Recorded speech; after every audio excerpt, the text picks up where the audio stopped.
just want to let you know, Star Brother Paulo, the puppies are great. I checked on them. So we're going to start that out. I lost you because the signal went bad. So we're going to be picking up on this stream. Enjoy the stream. Star Brother Paulo, Star Brother Wolf Paulo. The puppies are good. Thanks for asking.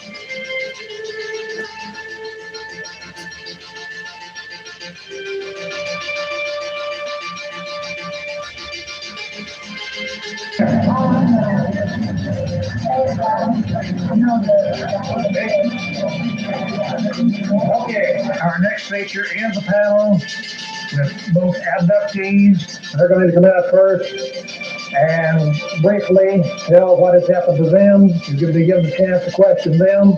Take a break. The second hour we'll have abduction researchers and the same procedure. And for this, I'm going to turn it over to Carla Turner, who has done a wonderful job in getting this prepared. And I'm going to let her, there she is, let her tell you exactly how it's going to proceed. Thank you, Rick. We're going to try to bring together for you a group of people who have had experiences, abductions, or encounters, and let each of them talk with you briefly for no more than about 10 minutes. We're going to take a very short break at that time, no more than 10 minutes, and then everybody come back in and ask questions from the audience. So we'll have a little break in between the people presenting their own material, and then we'll take all the questions from the audience that we can get in our time allowance. There will be a regular break after that. We'll bring out the abduction researcher panel.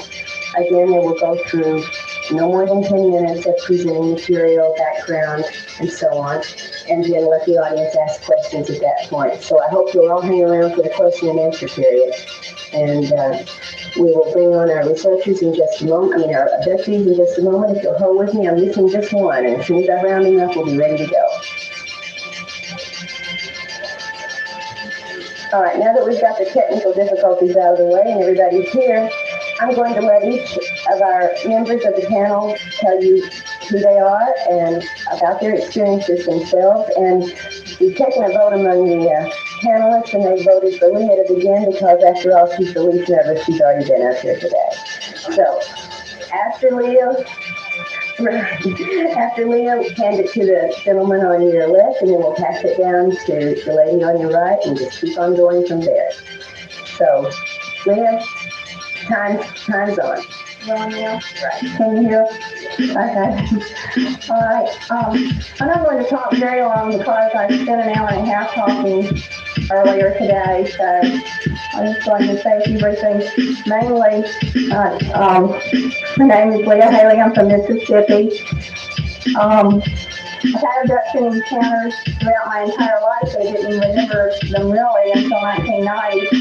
I've been abducted by various types of creatures, I call them. Different people have different names for them. I also have been abducted by military and or government people. I know there's a debate among investigators as to whether these things are really people or not. They're people. I was there. I know they're people. A lot of people have trouble buying that, but that's what happens. Mainly what I'm going to say right now is a result of questions that I've been receiving all day. One question that I encountered is, why did I lose my job in relation to this phenomenon?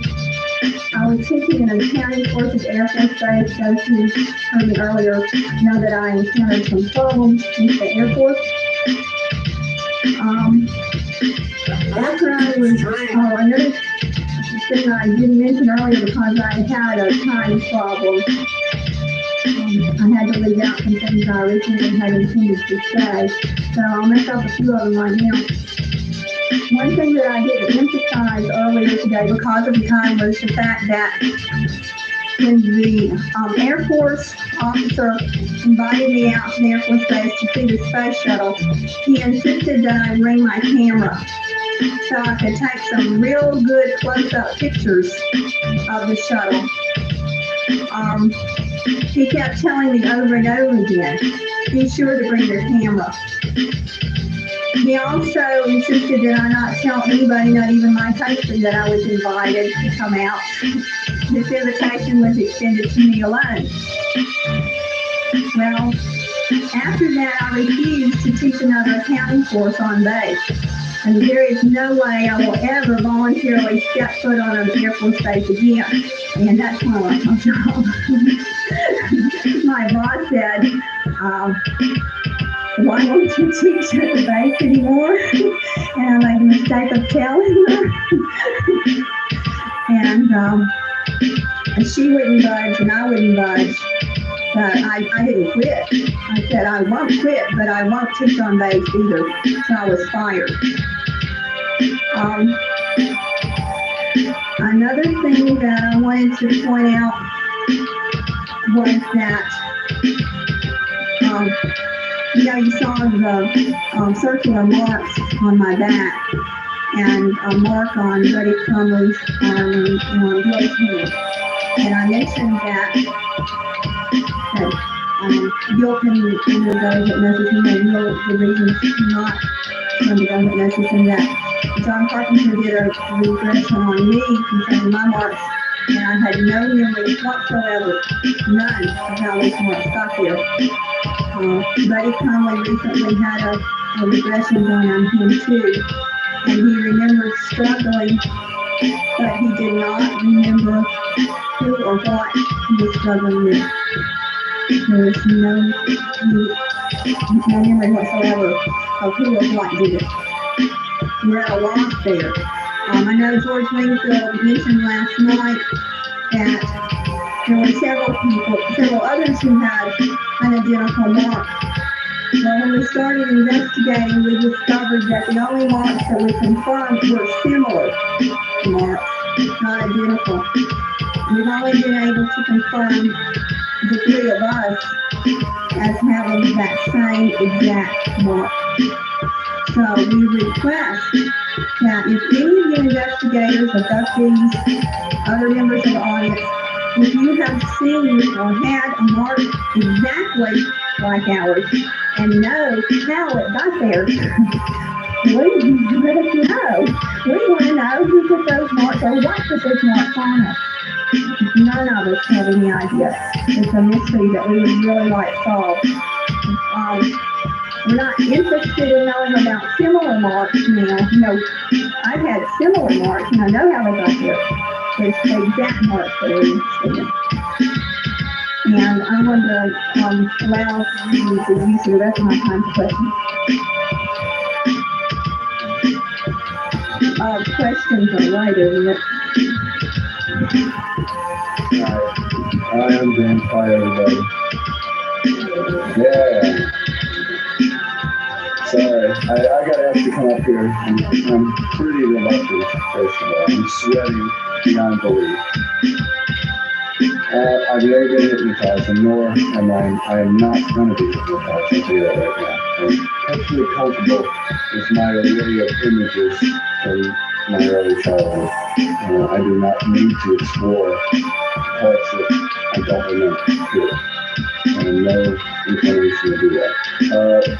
It's been a while since I've been a kid.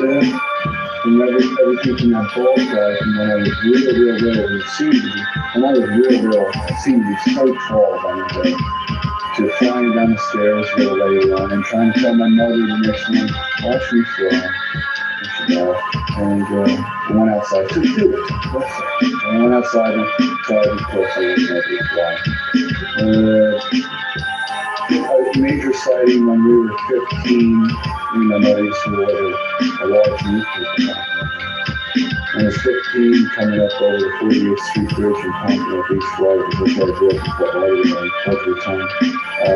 You see this disc come straight out of the sky, and almost instantly from an incredibly bright star to the regular disc. It was about 20 feet above the car, in the middle of the city. And they watched it go right down I-95 afterwards to see it right on top of the bridge that goes over I-95. And then this time in Alabama, when I was coming home from the 90s Newfoundland Symposium, I know it's not sound believable. It was more in the part of the show. Okay. And I'm in the middle of nowhere. I mean, nowhere. In Alabama, 82, 81, I forget the names, and I remember the weather. I've been like 4 o'clock in the morning. I watched this light follow me for several hours. And I'm saying, right. So I got out of the car and took a picture of it. And just as I took a picture, this is the flash went on. I didn't know anything about photography at the time. And just as the flash went off, this light started reading intelligence on it. That's good. I jumped in the car, I never shut it off. I took off like a banshee, about 90 miles an hour, just as this thing was closing in on me. This car coming out the corner and shot off like a rocket. A bunch of stuff like that. My most recent missing time, and this is the one that convinced me it's only isn't enough money. This is the one that convinced me that something might be going on. About 6 or 7 months ago, maybe a little longer, a little short, I'm not exactly sure, but I got home from work. I beat the road. I was dry. I was sitting in the house, and it was 7:45, and I wanted to, I was watching TV, I see it coming on, and I looked up against the wall, and there's this very square, I'd say about 2 foot square, incredibly intelligent light as it came on, bright light. And the next thing I know, it's about 11:30. I can't remember if it's Leno or Letterman or Arsenio Hall, but one of the shows was on, and I was soaking wet. The front door was wide open. Gene and my stepdaughter were out for sides. They were spending the night with grandma and her mother and Stacy's family. And they said, I'm laying face in the bed, soaking wet from head to toe. The door was wide open and the dog was long gone. Up to that point, it was fanciful things. Oh, well, maybe I'm coincidence or sensitive stuff. But to me, that is the one event, and that, I'm the kind of guy, I don't believe a lot of things. Some crazy and stuff. That to me is I call it a real-time event, where I can consciously, without any hypnosis, consciously remember a time, then there's no time, and then I'm awake. It's a real-time event for you. And if it happened to you, it would be a real-time event for you. And I hope I'm not the only guy who got through that here. Well, that's it for me. That's all. Thank you, Rick.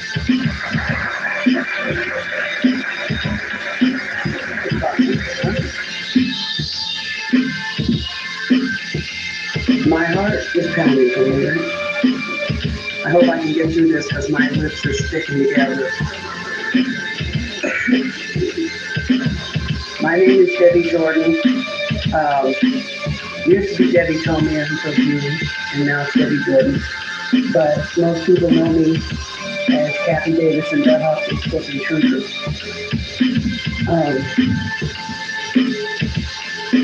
The reason I'm up here is because a lot of things have been happening since 1983 that are different than what happened in 1983. It's not as physical as it was. I haven't had anything happen since then quite like that. It seems like it's changing and I'm changing. It's fascinating and frightening, and I want to know if other people like me are feeling it too. I've been having a lot more encounters with little white balls of light in my house and anywhere I go. I had people witness it down in Florida. I've developed the ability to feel magnets, which makes no sense, and that sounds crazy.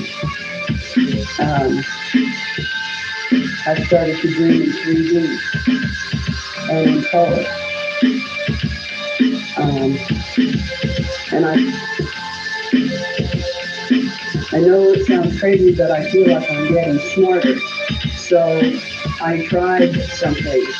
I knew that when I was in school, in junior high, giving me the IQ test that they give all the other kids, and I got a decent score, good enough score that they called my parents and told them that I was proving off too much because I could do better.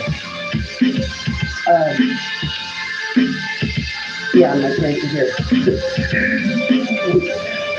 Anyway, it was like between, I read it and I think it was 118, 120. It was okay.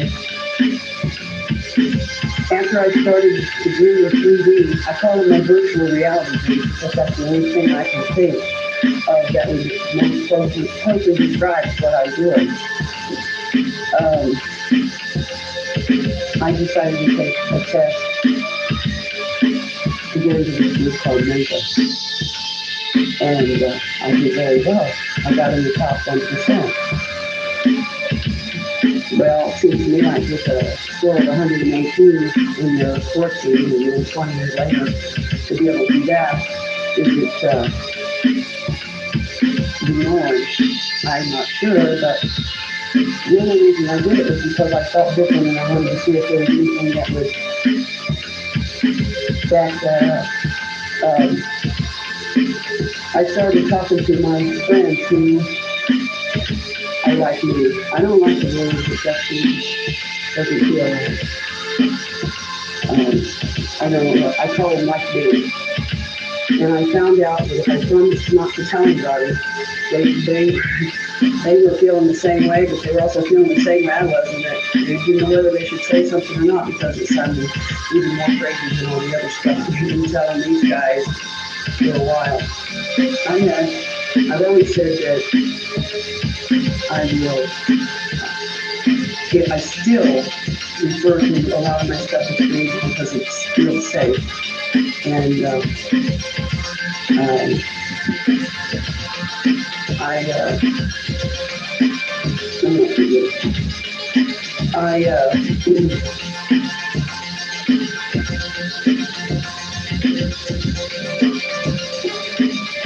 but anyway, my mind was I didn't know I was going to have to say anything.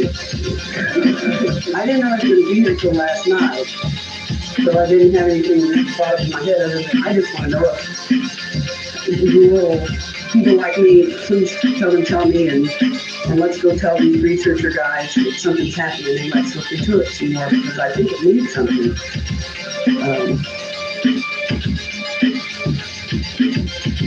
That's all I have to say. I guess I will pass the line. Thank you.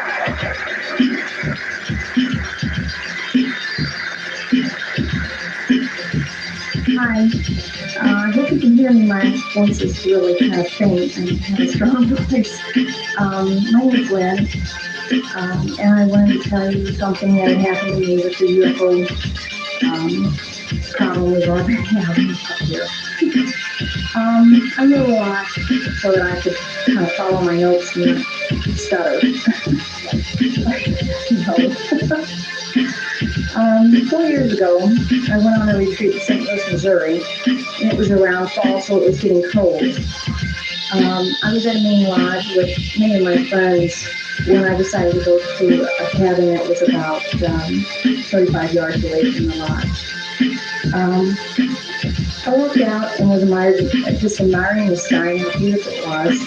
And I remember saying something to myself, something like, if you're out there, I really want to see you.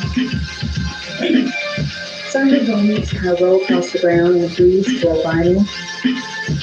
And on my right there was a hill.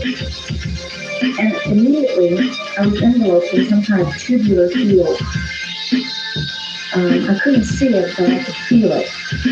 Two creatures floated towards me, and I felt greeted by them and invited to go with them. And they spoke telepathy with me.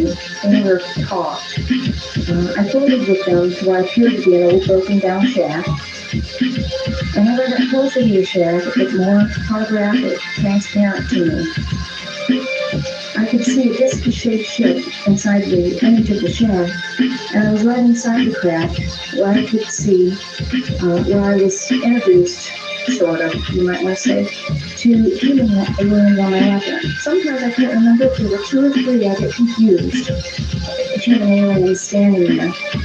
They motioned me with their heads, started for me to turn around, and they were introducing me sort of like to a taller creature. It was a very, very tall alien, and he's standing with his back to me. It seemed like I floated directly in front of him, and this tall, robed alien rotated around and looked straight at me. The cloak was really unusual, because it really wasn't made out of a material that I could tell. It looked like an energy poured into a form, like water into a glass. It was just fascinating. And his eyes were just unbelievable, I looked into this man's eyes, and it seemed to me that he could see every part of who I was and what I was about. And I knew him and he knew me. That's the only way I can describe it. I felt spiritually exposed, and I knew that he was spiritually exposed too. So what I would call that in my own interpretation is something like a mind meld. It's the only way I can explain it. This alien seemed to smile at me, but he didn't smile physically with his face. I felt some type of approval from him. And then all of a sudden, my body began to just shake. Like every atom in my whole presence was just shaking and shaking so fast and faster. And then all of a sudden, my whole body seemed to explode in a silent explosion. And I remember looking at my arm and seeing light emanate from my body. What I thought was my body. It had transformed into something else. And then I remember looking back up at his eyes, and I remember him drawing me into his eyes. My whole essence went clear into his eyes, into another universe, into another plane. And I can't remember how long I was there. All I remember is like floating around in free space, like I was in total freedom. Time didn't exist there at all, period. And the exuberance was incredible, just incredible. I remember that he took me to a place that seemed like a desert, what I would call a desert, where he talked to me about particular things and taught me certain things. And let's see. Next thing I remember is I remember going into the lodge to put my coat. And I came back to the lodge, and everybody asked me where I had been, because as I was leaving, they were planning to play a record for me. So they were observing me leave, because they had already tried to do something for me and waiting for me to get back. And I could recall a little bit of what had happened to me, but I couldn't quite recall it all. And they kept asking me, well, where did you go? And I said, well, I just went to the cabin to get my coat. And they said, well, you couldn't have, because we sent 2 people to get you. And there's no turnoff. It's just a straight walk. It should have only taken me 10 to 15 minutes. But I didn't say too much. And then I got home, and 2 days later, it just like bombarded me. A lot of the memory of what had happened. And I wrote a letter to the retreat and told them what had happened to me. I didn't expect any response from them. And I went on a search trying to find people who understood alien intervention with spiritual approach. And it was very difficult to find. I didn't think anybody would believe this. And how could an alien? I thought aliens would come down and have a gun strapped to their waist and say, take me to your leader and little shark guys. On and on, but it wasn't quite what I expected. So my experiences are ongoing. They happen pretty frequently. My family has had experiences now, and now that I think about it, I remember all kinds of experiences when I was a child. They used to visit me, and we used to play with spheres, and I remember holding them, and we would just move them around with our mind. And I remember living there at one point in time when I was a child and how upsetting it was. It was almost parental that my parents were leaving me in some sort of thing. And I remember being quite upset about it. And I didn't have any experiences for a long time since they had left me when I was a child, and then as an adult it started happening again. So that's my story. Thank you, Ann.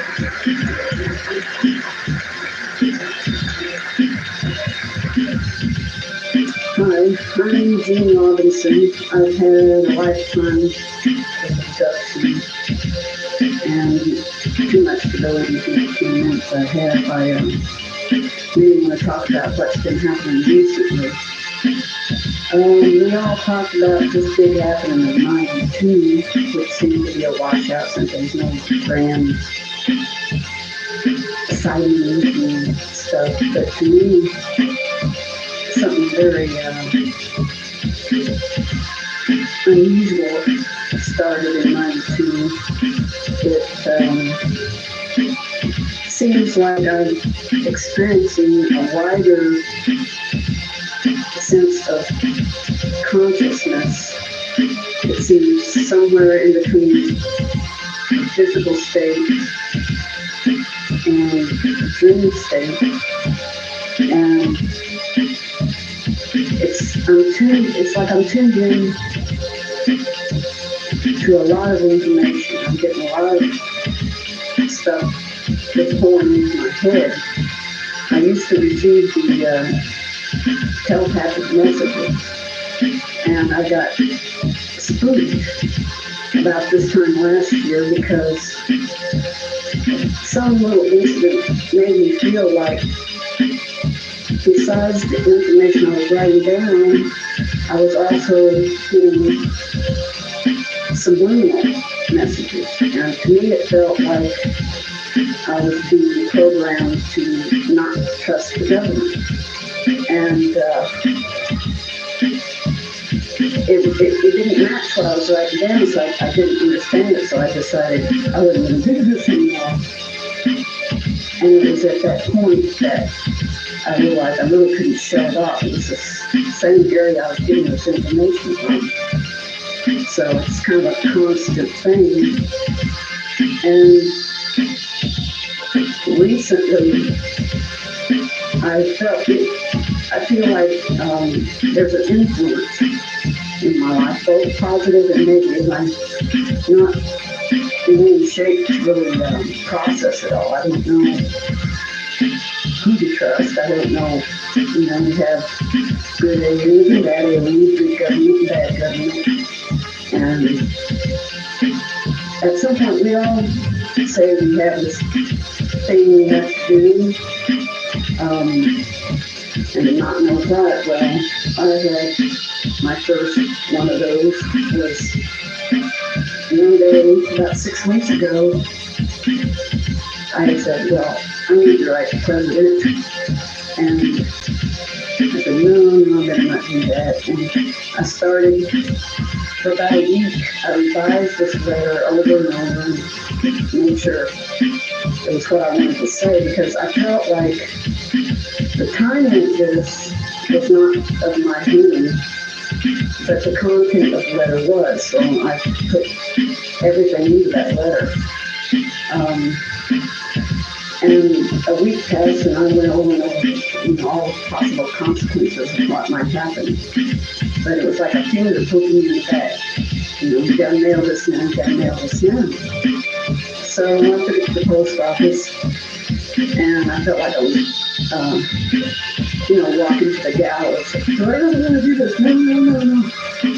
So I shoved it in the slot, and kind of an interesting, eerie aspect of it was the day I mailed the letter was the day the World Trade Center blew up. And that night, or the day after, I'm not sure which, was the day Karish did his Custer's Last Stands in Waco. And I always feel like, I felt connected in a way to his incident to spooky.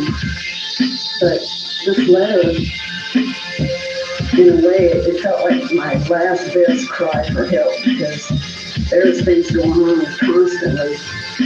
And I appreciate all the researchers on everything they're doing, but what's happening to me now seems to be moving a lot faster than anybody can keep up with. And like I was in the military, and you do the square root thing. I believed in what I was doing, and I don't feel. I feel like I needed to. A lot of people have been harassed by the government, and I've never really, had anything said one way or another. And I'm like, I want not a confrontation, but an acknowledgement, because to me, it appalls, you have the general public laughing at us like we're, making it all up. The government either ignores us or says it's a mass hallucination, this and that. But it seems to me that even if it is a mass hallucination, whatever it is, that somebody would be interested enough to do a study on it, because there's thousands of us out here, and it's pretty much seriously affecting my family, my children. It's hard to go to work and pretend like nothing's happening. I can't hardly do that anymore. And I just want to know why, if the government knows anything that could help us. I know how they do. They have a military that a need-to-know basis. Well, I need to know, and I need to know anything about what's happening to me, because there's definitely something happening, and that's basically what I have to say. Thank you, Jim.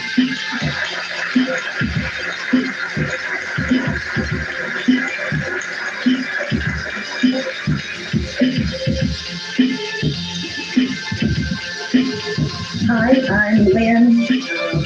I live in a small county in Arkansas, and I hope you'll forgive me. I knew that I was going to be scared to death, and I wrote the whole thing, so I'm just going to read it. My conscious knowledge of personal involvement with the abduction phenomenon began only 1 year ago. The event that led to the discovery of the bizarre reality in my life occurred over 20 years ago. Due to the unusual nature of the occurrence, I sought assistance last year and was referred to an eminently qualified professional hypnotherapist.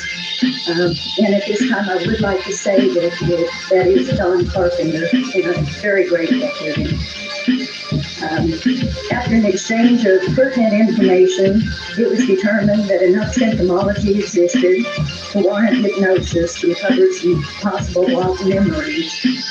I fully expected and I desired a mundane answer to my question.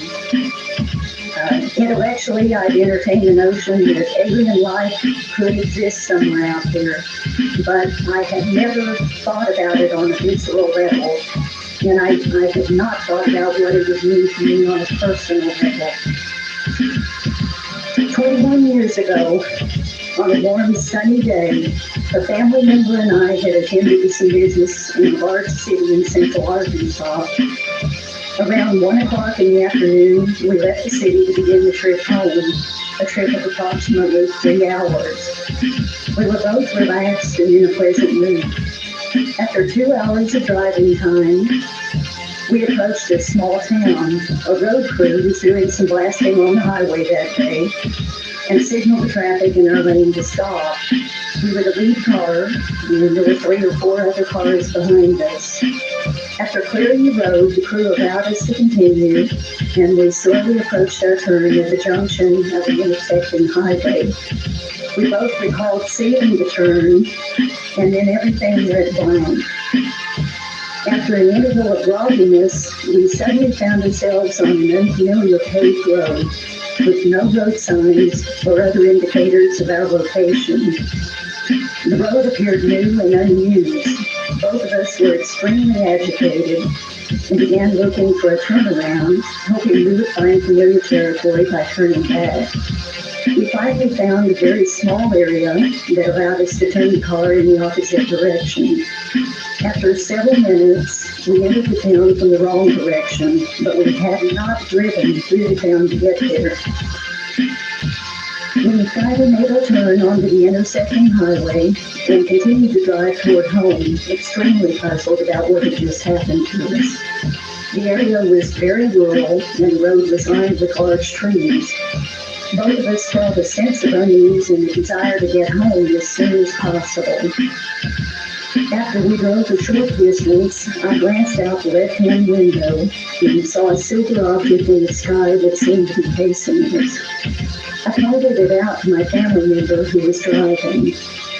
Neither of us could determine any identifying marks and heard no sound, although our windows were rolled down.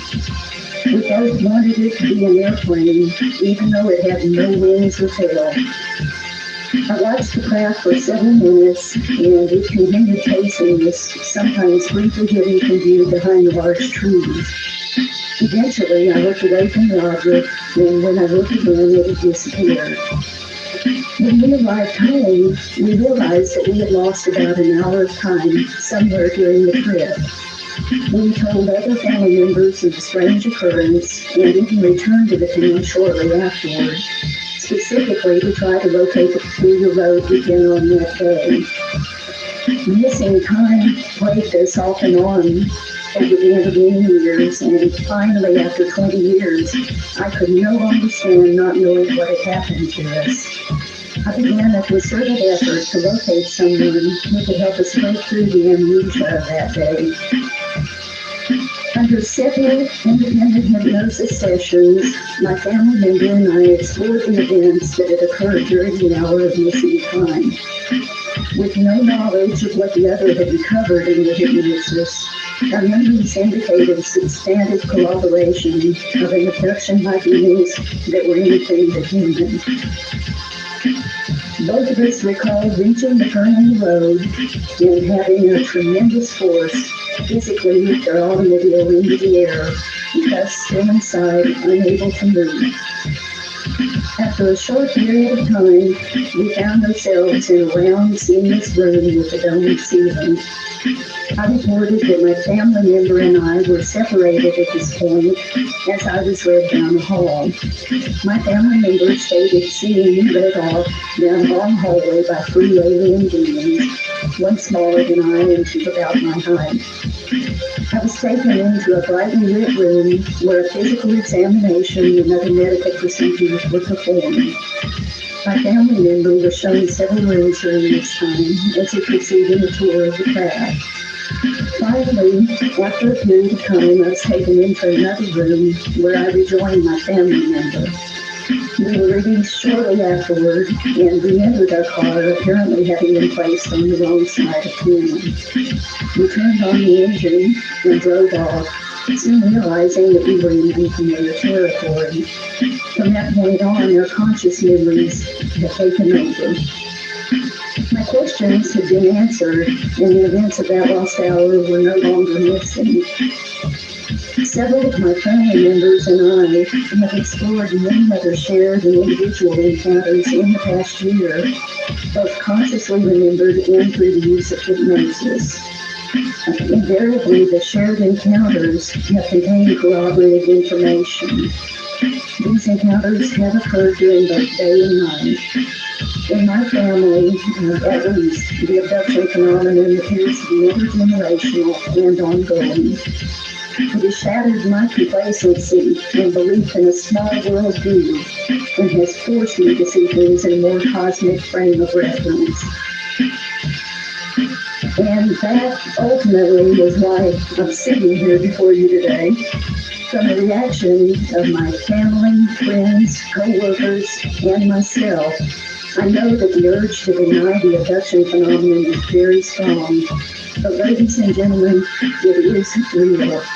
In the final analysis, the only defense we have against the unknown is knowledge. And it's in the hopes of gaining that knowledge that I have said future encounters. For knowledge will not be gained through denial. Thank you. And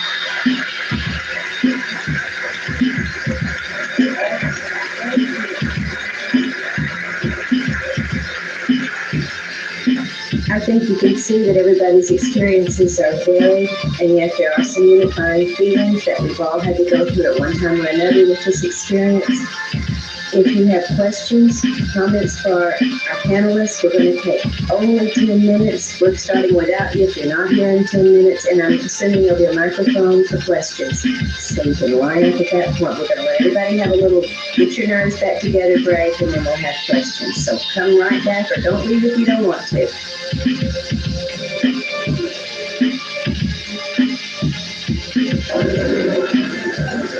All right, we're ready to start questions from the audience. If you have a question for anyone in the panel, there is a microphone at the head of the stage area. Like these women have done, if you have a question, come up and get in line. We're going to take one question each and try to keep them to a specific question so that the people can answer fully a smaller question rather than vaguely a larger question. And if you would direct it to whoever on the panel you would like to ask the question from. This is for Debbie. It's not really a question. I just wanted to let you know that you're not the only one who's experiencing this acceleration of the genius. Robin Quayle is a hypnotherapist from Atlanta. She addressed over 600 people who've been, had UFO-related experiences. And from this group, she discovered a group that has, this is called extraterrestrial telepathic intelligence phenomenon, it's one prodigy. And there are many people who are doing exactly what you're doing. They're having some sort of interaction with extraterrestrials, and their IQ is accelerating dramatically. So you're not the only one, and please come back and talk to us. And if anybody else in the audience who's had that experience, please come back and talk to us, and we can give you some more information and help you with it. This is for any of you. You sometimes get to the point where, like, when you're going to sleep at night, you're afraid because you know there's something that's going to happen, and if so, how do you deal with it?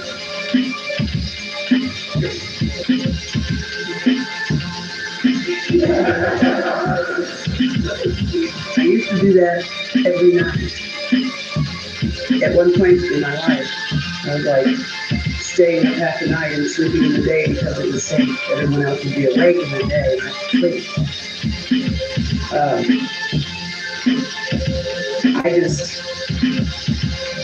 I think a little bit, I got tired of being scared. When I started to feel that something was going to happen, I was already anticipating anxiety. I just did something else. I called a friend and talked, or I went and found somebody to talk to until I got it under control. And then I figured this way, well, if anything did happen, at least I could do it, that'd be all right. Anyone else? To me, sleep is kind of a relief anymore because, you know, it kind of, like Debbie, I'm having these really realistic dreams that some of them almost like dreams. They're so clear and like real time, but I don't know, maybe it's my mind sorting out everything it needs to, but I have more anxiety during the waking hours than I do at sleep.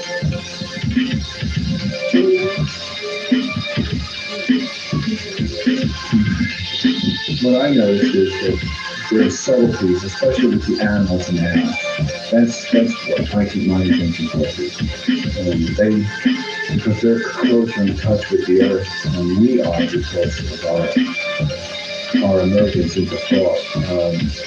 They notice field changes more easily with just a quick They notice those things quicker than we do, it seems. It could be completely off the matter, but my dog especially stays off the edge and stuff. And this dog will just go nuts after what seems to be an attack or some sort of emotion. Totally turns into another animal. The day that he took off out of the house, he didn't come back for the next day. He's a little fox terrier, a wimpy dog.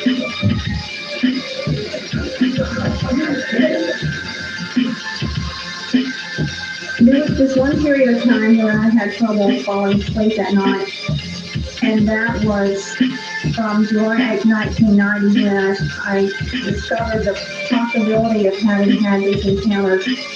And the first set of hypnosis sessions in March of 1991, it was more the fear of the unknown than anything else.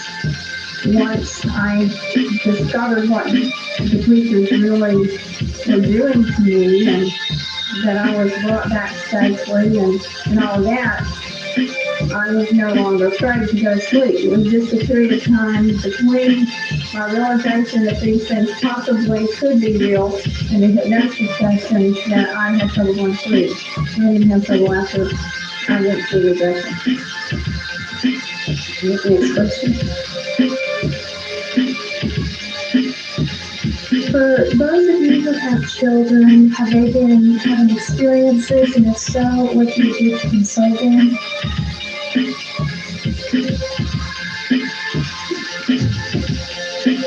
So,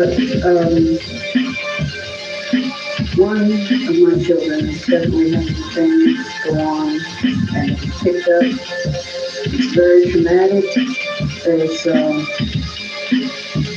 She's having a hard time too. Dealing with it with her everyday life as far as school and things go. The only thing I can do is just be supportive and understanding, and I try to protect as best I can, but there's nothing I can really do. It's more like cleaning up the emotional aftermath, and I'll just be as supportive as I can. At least she has someone she can talk to about it, where when I was going through the same things as a child, I didn't. This stuff, I have two boys, and they're big. Even though they're just barely teenagers, they're cute. But they've had stuff, they've seen things, and they've had their own experiences since they were 3 and 4 years old. And it's scary. And my youngest one is 12, still gets scared by the stuff. The older one seems to be more able to, be more interested about it, and he wants to know more. The younger one still gets scared by it. And the only thing I know how to do is try to raise them up the best way I can, give them confidence in themselves. That way, when they get older, they won't be like the old lady and worry about raising nuts.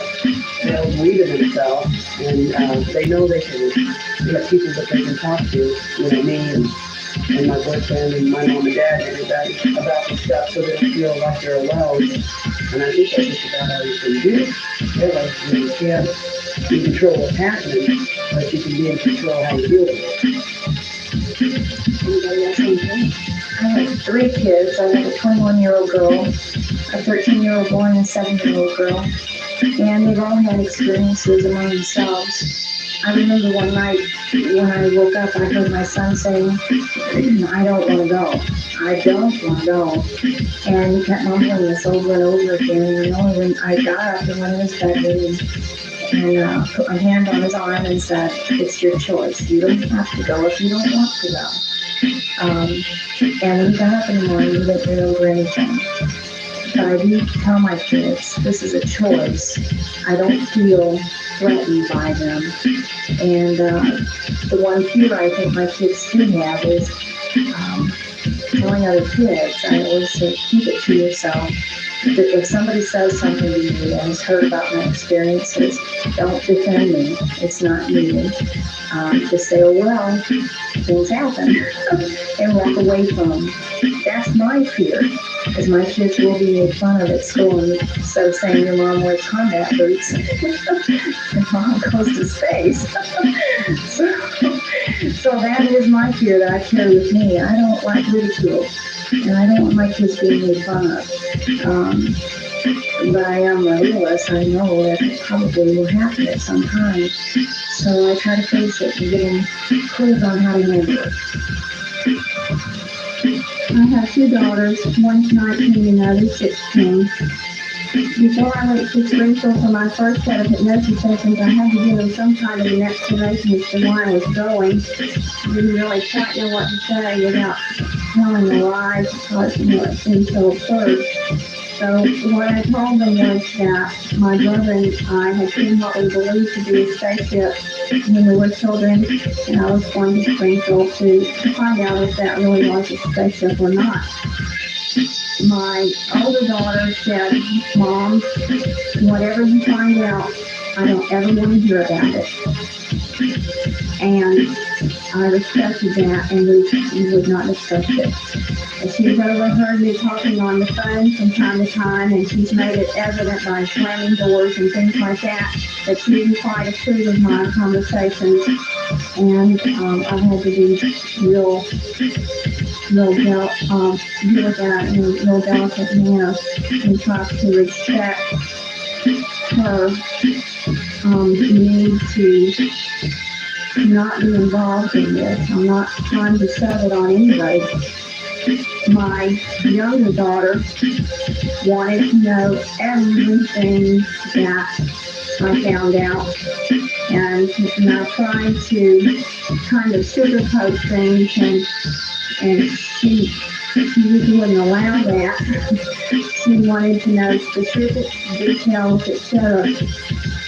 I've always been a firm believer in when a child asks you a question, if they're ready to ask it, they're ready for the answer. And so if she comes to me and asks me a question, I answer it the best I can. I'm not certain that either of them has had experiences, but I tend to believe that they both have. My older one, when she was younger, about 2 or 3, 4 years old, we'd go out in the backyard. We had a 10-week trip time. She would go out there by herself because she was afraid of strangers. And I didn't know what that meant, but now I wonder. The younger one has had dreams that she's told me about that seem closely parallel the ones that I had that turned out to be real encounters.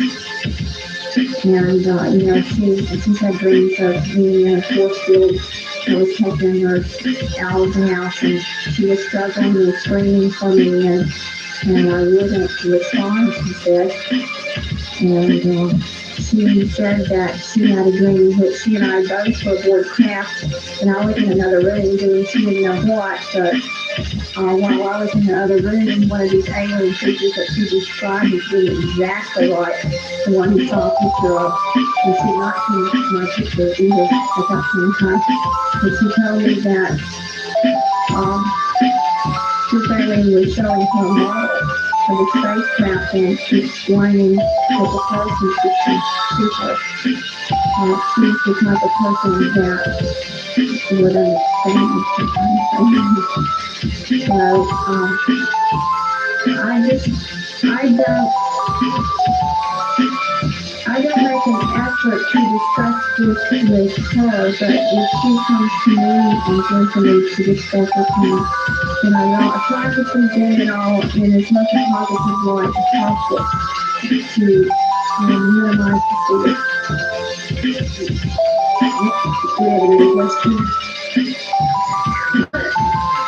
Just let it be next. I'd like to say that I've had experiences, but I was lucky enough that my parents had friends that got me on the right road so I wouldn't feel like I feel like you guys feel. I was getting about it. It told me to take myself up usually and look at that for the angels that would take me into dreamland. And I was always told that there were angels. Therefore, I thought of them as angels. I thought I was lucky, you know. And I didn't remember it until I saw different things, but I never had a negative feeling that I'm getting from everybody that's telling their story. I actually feel sorry for most of you, except the lady in the gold hair. And I feel she's had a wonderful experience. And I feel mine. Yeah, I feel the table. Old things stuck in me, but they give me a second to instead. Some of them you laugh at when you wake up, and you don't remember, you don't feel the thing. As long as they keep it in the lake time, they're probably just making you ready for the big change. They're going to go from the third dimension to the fourth dimension. Our body's going to be changing, and it's trying to keep track of us to make sure we're going to be able to handle it. Do you have a question? No, I kind of want to tell everybody that.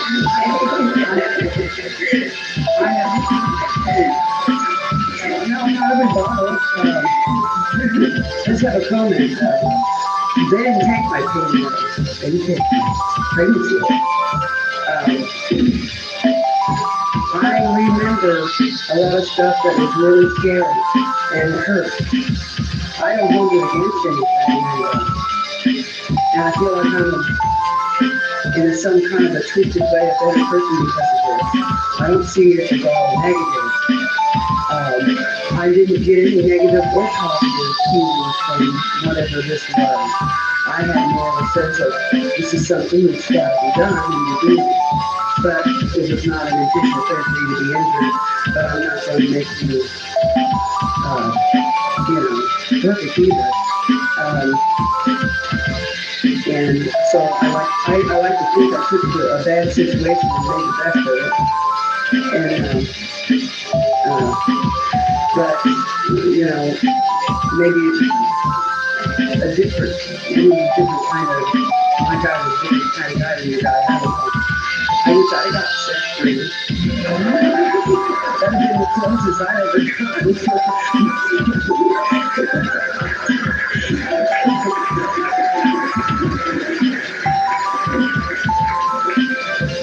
I'd like to say something to that.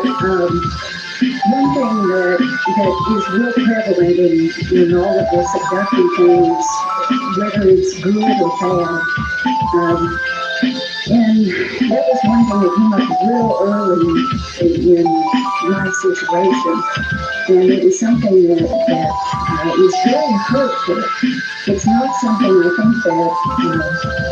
think that all of us need to be very, very nice and kind to each other because we're all in it together. The experiences that we have are very subjective. Each one of us, the same thing could be happening to every one of us, but we take with it our own baggage. And you cannot say that any person was wrong for feeling that it was negative or wrong for feeling that it was good. Because I feel that it is very subjective. I think it's a hard enough situation that we just need to feel to each other. Don't add to the situation, by, we didn't have an alien problem, let's don't make a human problem.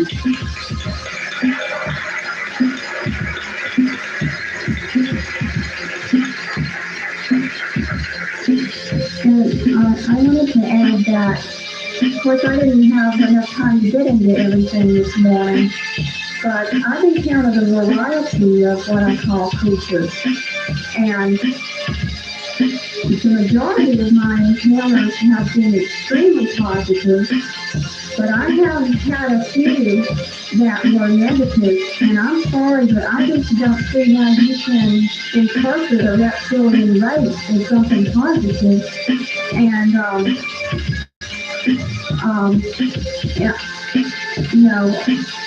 I've had both, and when somebody asks me that question, I'll tell them honestly that some of them have been positive, some of them have been negative. I'm not so sure that this is subjectiveness on my part. I feel like that they were really positive in some instances and really negative in others. I try to deal with it the best that I can and try to help my daughter with it the best that I can, but I mean, we can't, I don't believe, categorize them all as, all good or all bad. I think that it's important that we realize that we have both. I wish that I could say that we all up here experience all these positive encounters and that they were all supposed to help us grow, but unfortunately that's not the case with me. One thing I got to say about it is, I think Linda Howe put it back a year or a year and a half ago. The difference between cultures and between here in South America, and we're all in the same continent, is that between here, let's say in Costa Rica or Brazil, between us and the natives in the rainforest, it's a vast contrast that we have to know.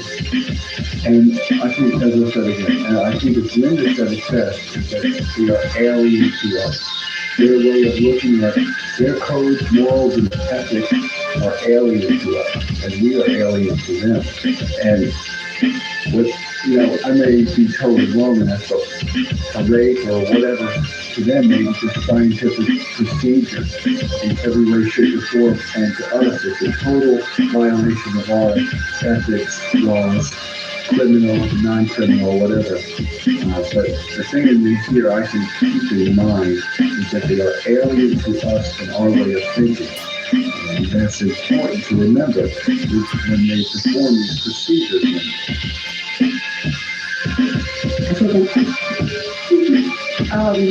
I used to be like you. I felt very positive about this, but over the last year or so, it's like things changed. The negative part of it has been mostly I attribute to the reptilians. I can't twist it into a positive experience. I've been, told that I should think more positively about it. That maybe I'm going through menopause, anything like that, other than the real thing, but I don't feel like I'm totally negative about the negative experiences, because what I have been is appreciation for humanity as it is, and I think humanity's most valuable resource is free will, and I don't appreciate being forced to do something I really don't want to do. Thank you. I think that we can't deny the fact that there are destructive people in the world with different motives. And although my experience has been very positive, I have been really lucky, I feel. And I wouldn't say that it's because I'm better than anybody else or more enlightened than anybody else. I really can't give you specifics of why my mind is positive. But the aliens have different motives. They have different personalities, and people have different personalities. I have never seen a reptilian type thing, so I couldn't say what would happen to me. So they do have different motives. And I think there's room for it all. All I can do is speak from my experiences. But it doesn't deny the fact that there are destructive motives out there. Thank you. And all right. I may not have another opportunity to say this, but I just wanted to thank all of you researchers, investigators, directors of organizations, whoever you are, whatever it is that you're doing to help us. I think on behalf of all abductees, I can say that we really sincerely appreciate all the time, all the money that you're devoting to help us out, and we really do appreciate it.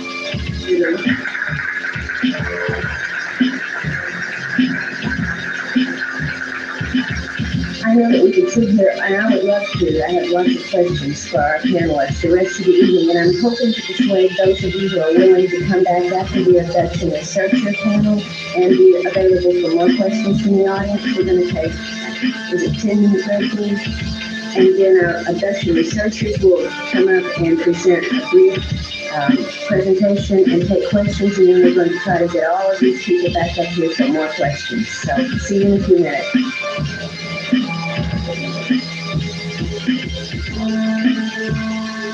I'm Cheyenne Turner, and I'm going to be the moderator for the researchers involved with the abduction. And I'd like to explain just a little bit of how I got involved with some of this field. I was president of a group in Dallas, the Midline Metroplex, for about 4 years. And I would get many calls from abductees who were in a great deal of pain, didn't know who to go to, and just needed someone, to hear their story. And that's how I originally met Carla. And I remember, husband was sitting in my living room giving me their story, and obviously in a great deal of distress. And I helped them find someone to go to do the hypnosis and regression. And I know that the researchers really give a great deal of their time and effort, and I think they're really to be commended because it takes a lot of understanding. And I think that we all owe them a great deal of thanks.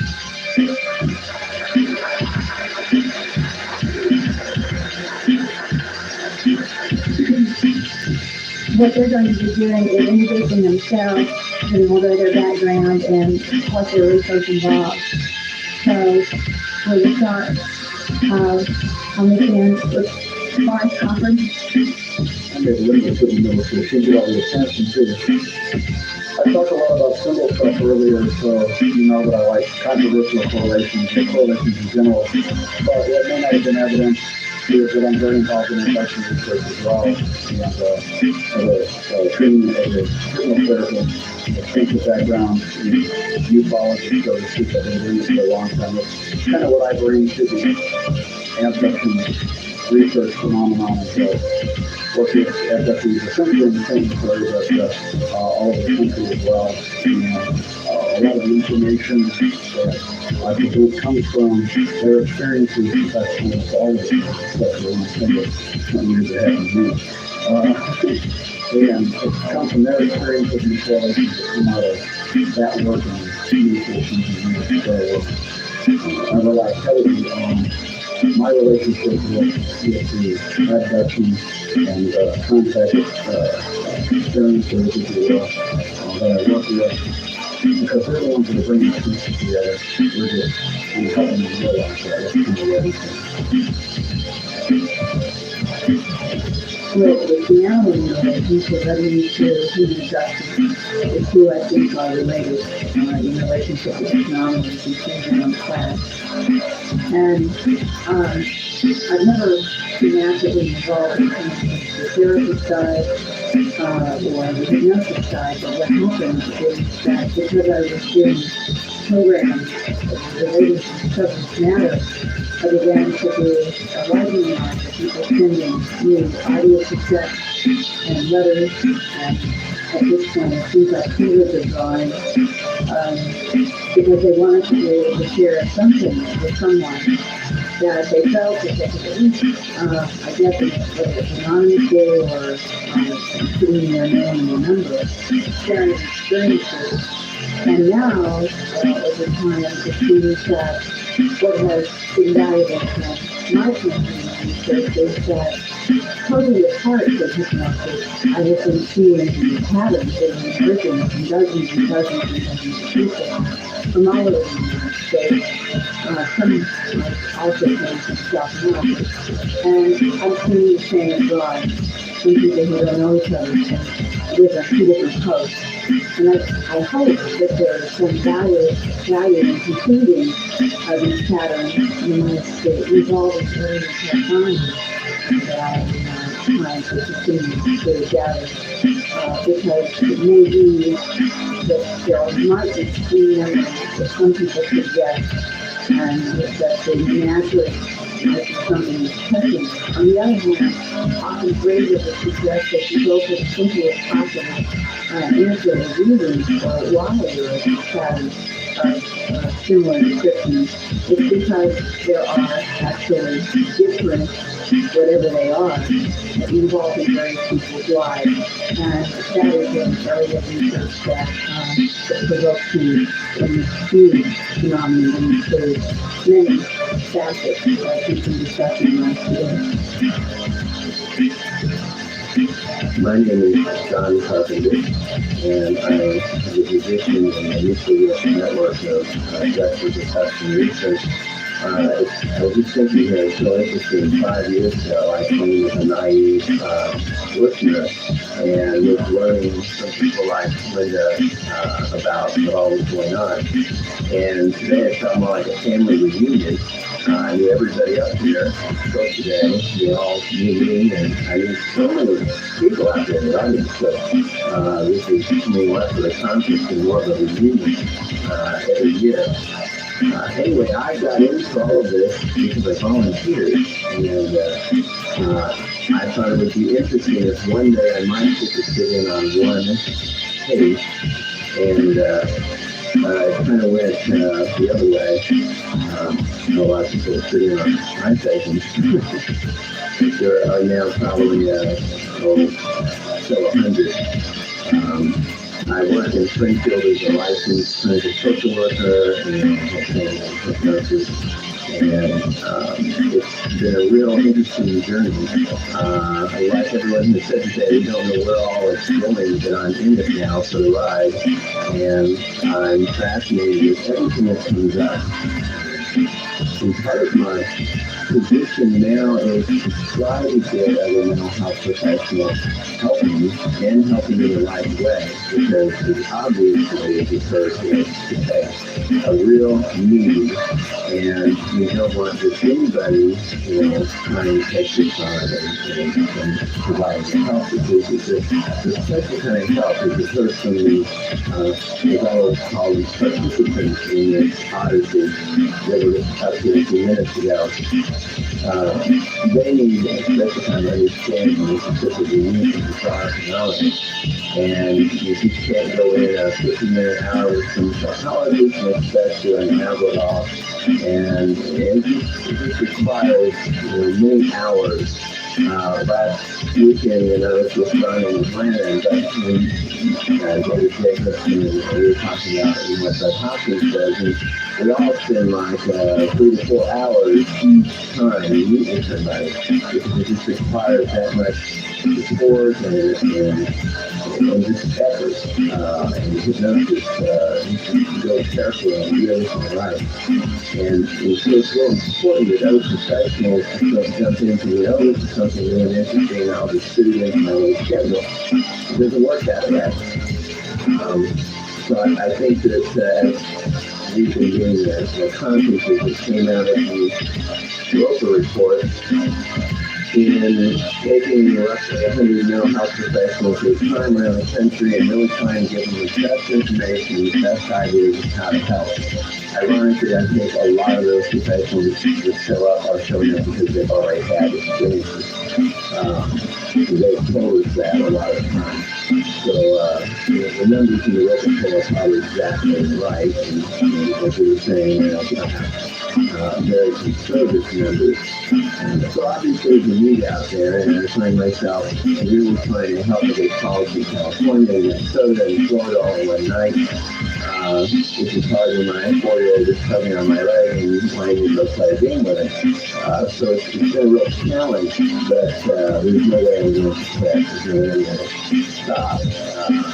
It has to be seen through all the way wherever we're going. And so I'm going to... I'm John Mack. I want to put you another piece. I guess what tonight is saying is how profoundly entered this field to change everything in your life, personal and professional, your energy system. One of the things I want to mention John talked about the fact that you need to set aside 3 or 4 hours. Well, there's a big economic aspect of this. Most psychiatrists set up other mental health professionals just to do 1 hour. The reimbursement structure only reimburses for 1 hour. And people just can't afford this. And I think one of the things that's fortunate to do is to examine the very rigid structure of the mental health professions with regards to stress and treatment. If you were you do a 45 minutes hypnosis session or a whole session going about 50 minutes, it's a little bit like a surgeon who goes in to do a dissection of a piece of the bowel and gets it out and look for the blocking. Well, 50 minutes, there's no time for sewing up to do with the person, the abdomen open, it is pointed out that the way in which our profession is structured, not according to human needs, but according to convenience of the therapist. And I think that has to be looked at differently. The other thing that has changed for me is the whole notion that there is such a thing as an expert who knows something and then a person has a trauma. That's all changing. Working with FFU is totally non-hierarchical. They know something, and if I can help facilitate that knowledge and learn from that and be of use, then that's what happens, but that's not the model of the old doctor-patient hierarchical model. So it's forcing you to totally re-examine the whole model of how I do treatment and therapy, not just in this area, but how our profession is structured. So I think this work has the possibility of radically showing us ways of reforming and restructuring how we do counseling therapy, or everyone call it in the mental health profession. I'd like to say that it's wonderful to have a really good patient doctor hierarchy that people can continue patient care. So thank you. I'm Carla Turner.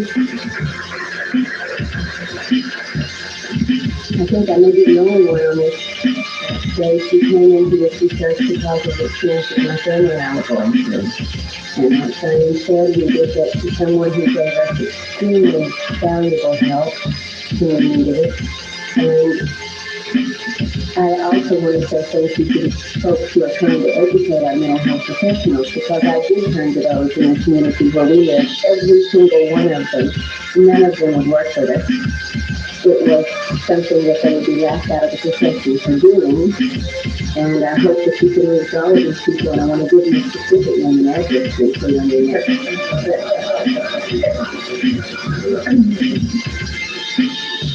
This being the case where you were, and for a lot of people where you are, we had to turn to each other for the people in your predicament for help, and found some excellent help. I will not say we had to settle for it. I think we were lucky to get it.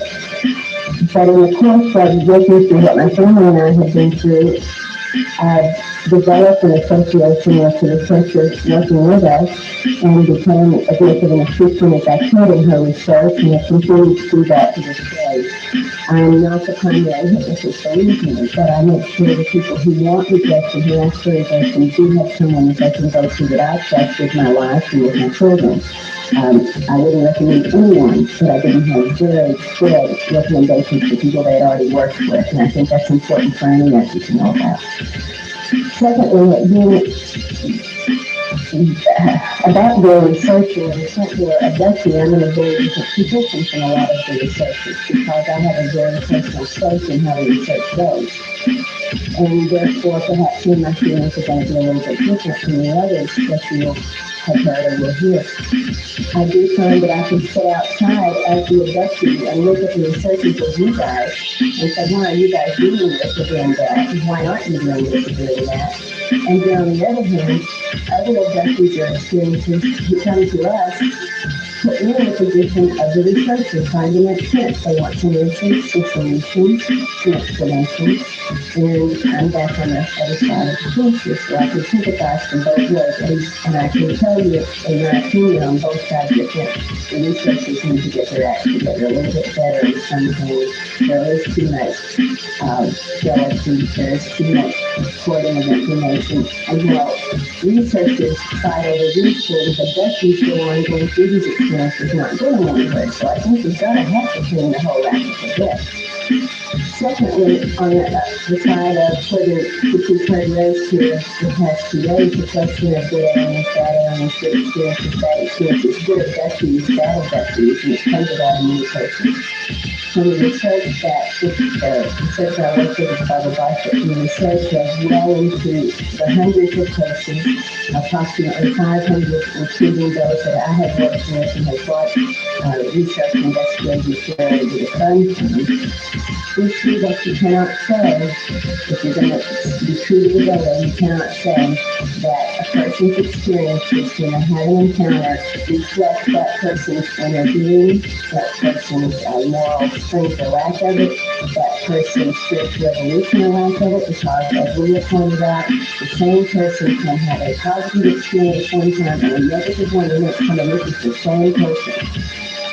So there is an objective reality that is different in some experiences from others, no matter who's experiencing it. And if I had to say anything right now, which is a bad thing to do, is put money on the table, I'm going to answer to these questions right now.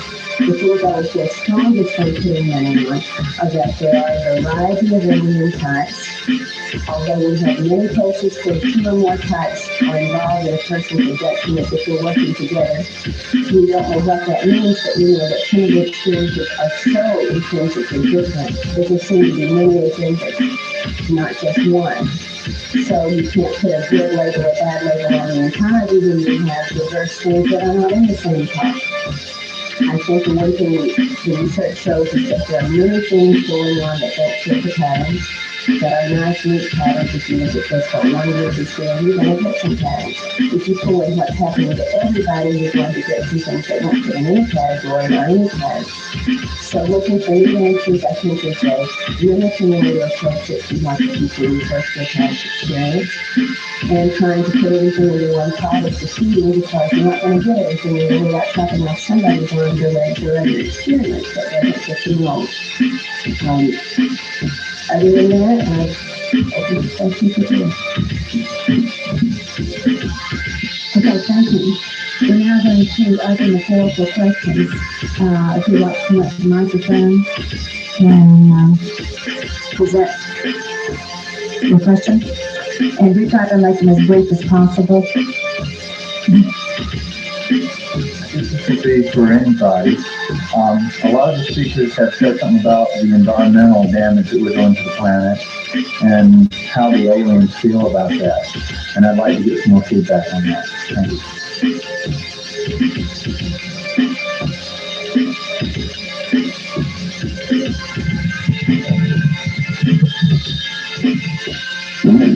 It's not that the aliens, always tell them consciously, you need to clean this up or do this.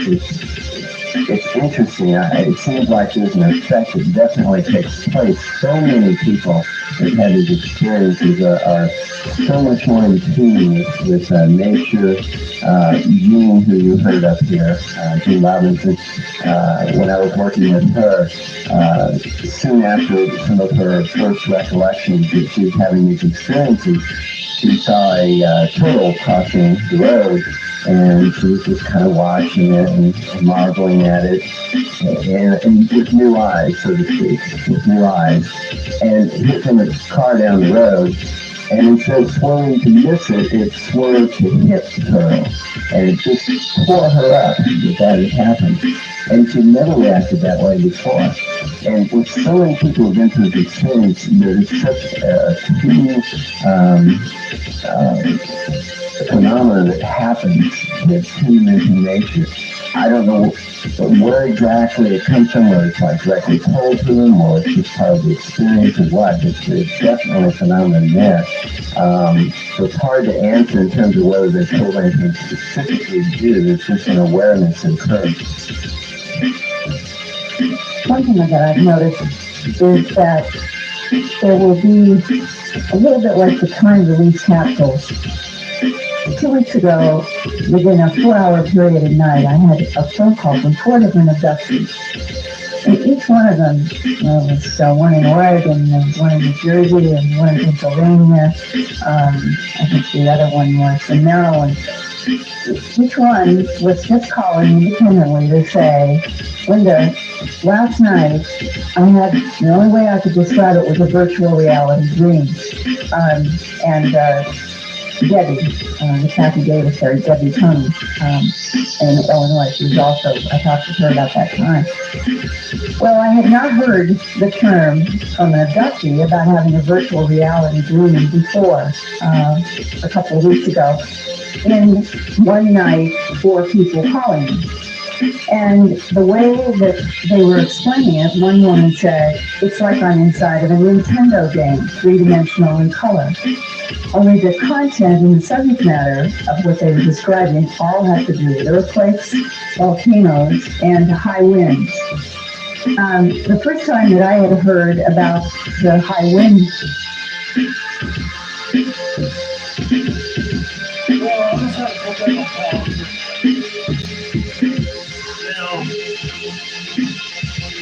Linda Moulton is my favorite. She's just all my favorite. And Linda Moulton is a beast. And this is her, I would say she's probably 28, 32 years of age, and she is smoking hot. She is today. So let's back this up, and I love Linda Moulton. She's so freaking hot. I love a good woman. That's the word, people. She is a beast. Alright, here we go. I just had to back it up because I missed a little bit of it.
that I've noticed is that there will be a little bit like the time release capsules.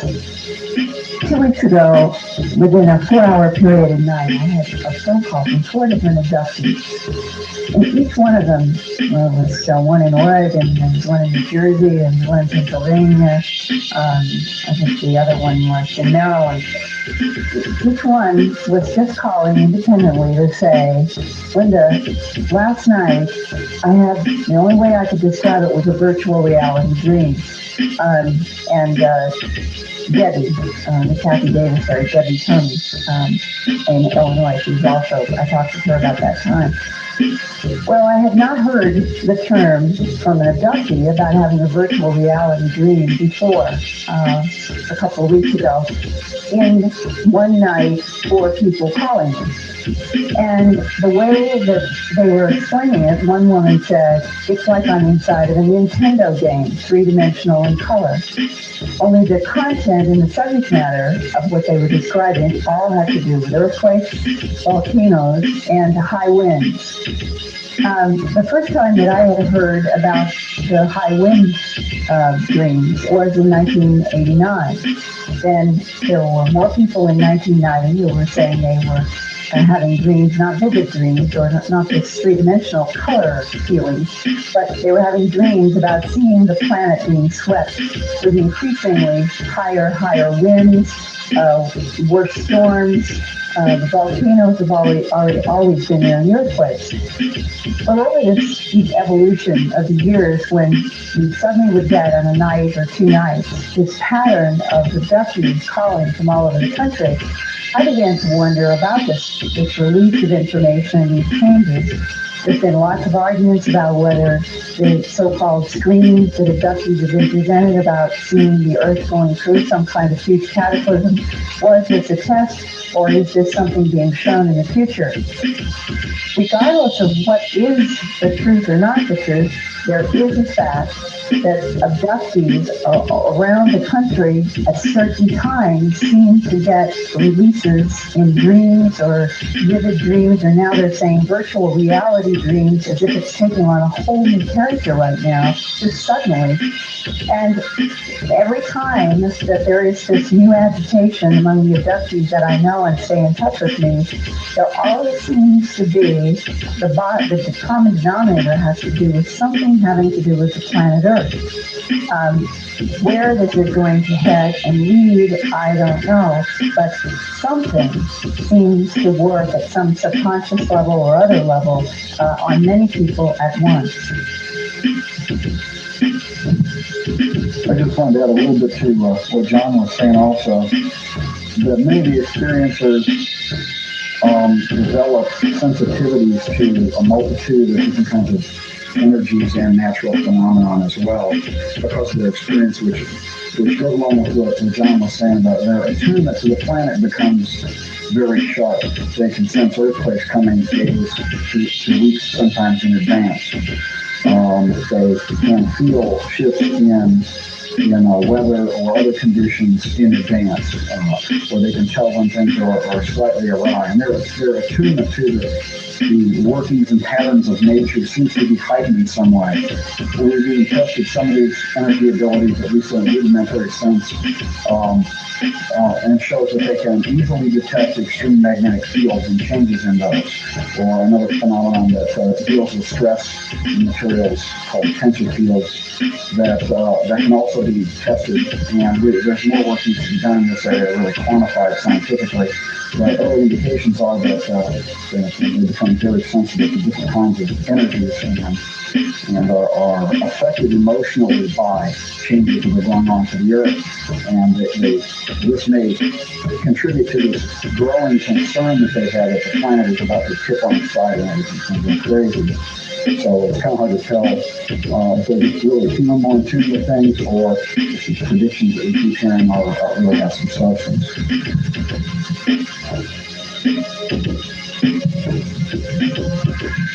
Anyone else want to come in on the panel? Any other questions from the audience? This might be a short evening.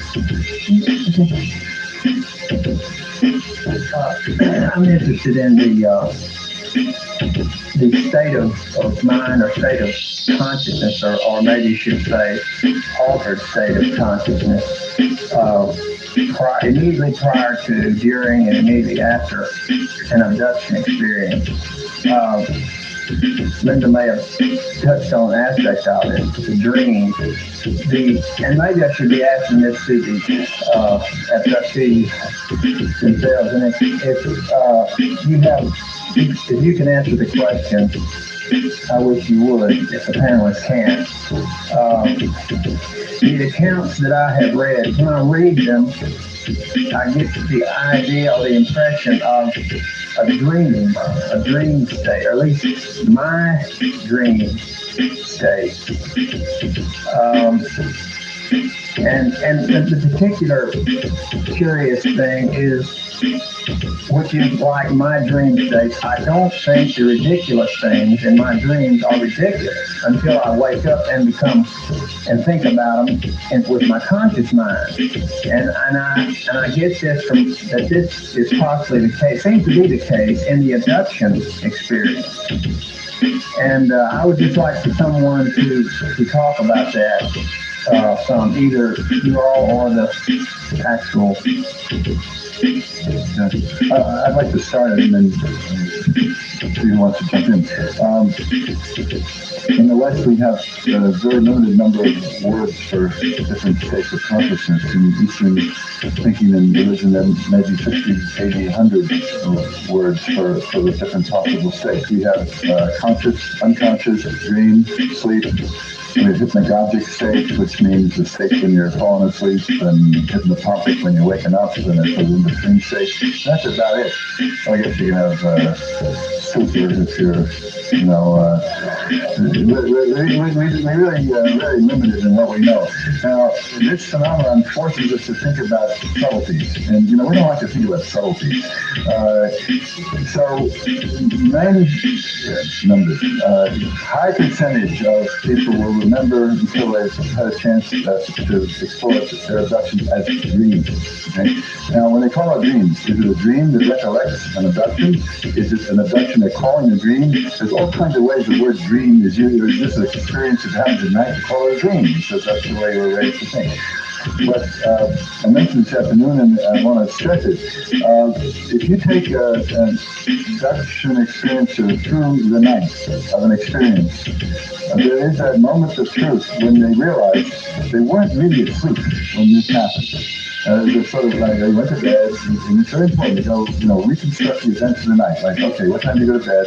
You're watching television, and you went to bed, and then what happened, and then this light came in, but you didn't say you fell asleep.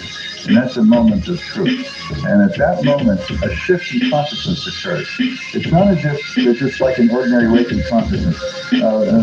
One of the people that Bud and I have worked with in New York described, it's as if the aliens come through a screen. They break through, it's like a scrim, which is the screen in the theater. It's as if they shatter one reality and come into this reality. The person's not asleep, but they're in another state of consciousness, but they're fully present in that state of consciousness, so it's a different state of consciousness. So it's a true experience, but in another state of consciousness.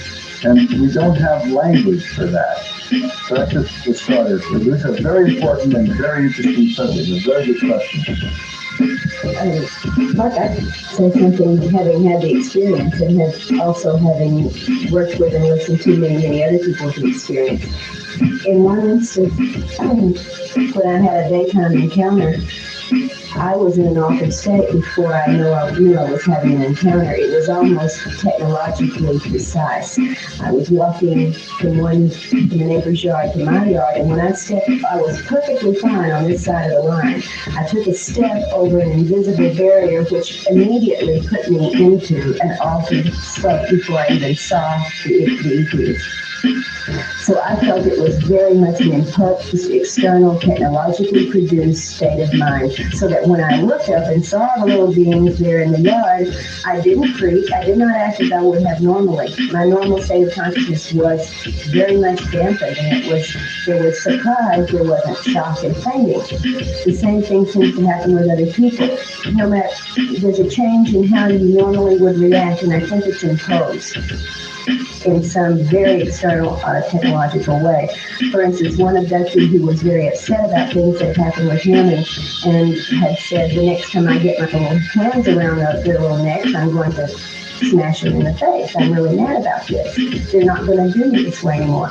And he had a dead house guest staying at his house, and when the house guest was asleep in the living room on the sofa, the host woke up in the middle of the night for no apparent reason and looked down the hallway and saw the little blue light probe that had been in his house several times before during experiences or before the onset of one. He saw this bobbing over the head of the person who was sleeping in his living room on the couch. And he had just said, not 3 days before, if I ever see him again, I'm going to give him this. He looked up and said, oh, I know what that is. Out to sleep. The next morning he was doubly furious. He had been thwarted in what he would have normally and naturally wished to do. So it seems like there's an imposed state, not perhaps a dream state at all. It's just something that dampens our normal response, and that's how it feels, really. And if in the daytime, you're not sleeping when you're walking and talking and driving and cooking and so on. So it's not like a dream state. Anyone else in town for that one? Okay.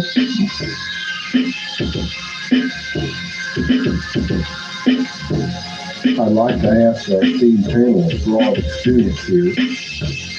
Question perhaps you can't answer completely, just give us some contributions from your experience to compare and contrast the information we're putting together on abductions, meaning foresight, not giving you free will, how do you want to call that, versus the contact voluntarily where there's no force. What are we learning from these two? Are we getting similar data, conflicting data, and how is it coming about? Can you contrast and show conflicting and contrast on this? To start to answer that question, I think it's important to know who comes to us. People who are coping, people who maybe remember things consciously or feel they're contactees may never come to us for any kind of help. So it's kind of skewed in terms of the population that they see. We see the people who are confused, anxious, sleepless, irritable, all those more traumatic responses. And so they may see themselves more as abducted and terrorized or something like that, at least to start with. So I think that's an important distinction in terms of comparison. I would like to talk to a lot of people who perhaps call themselves contactees and have maybe more positive experiences, just for that comparison that I think so much of what I do see comes because it comes through the label of trauma, at least initially.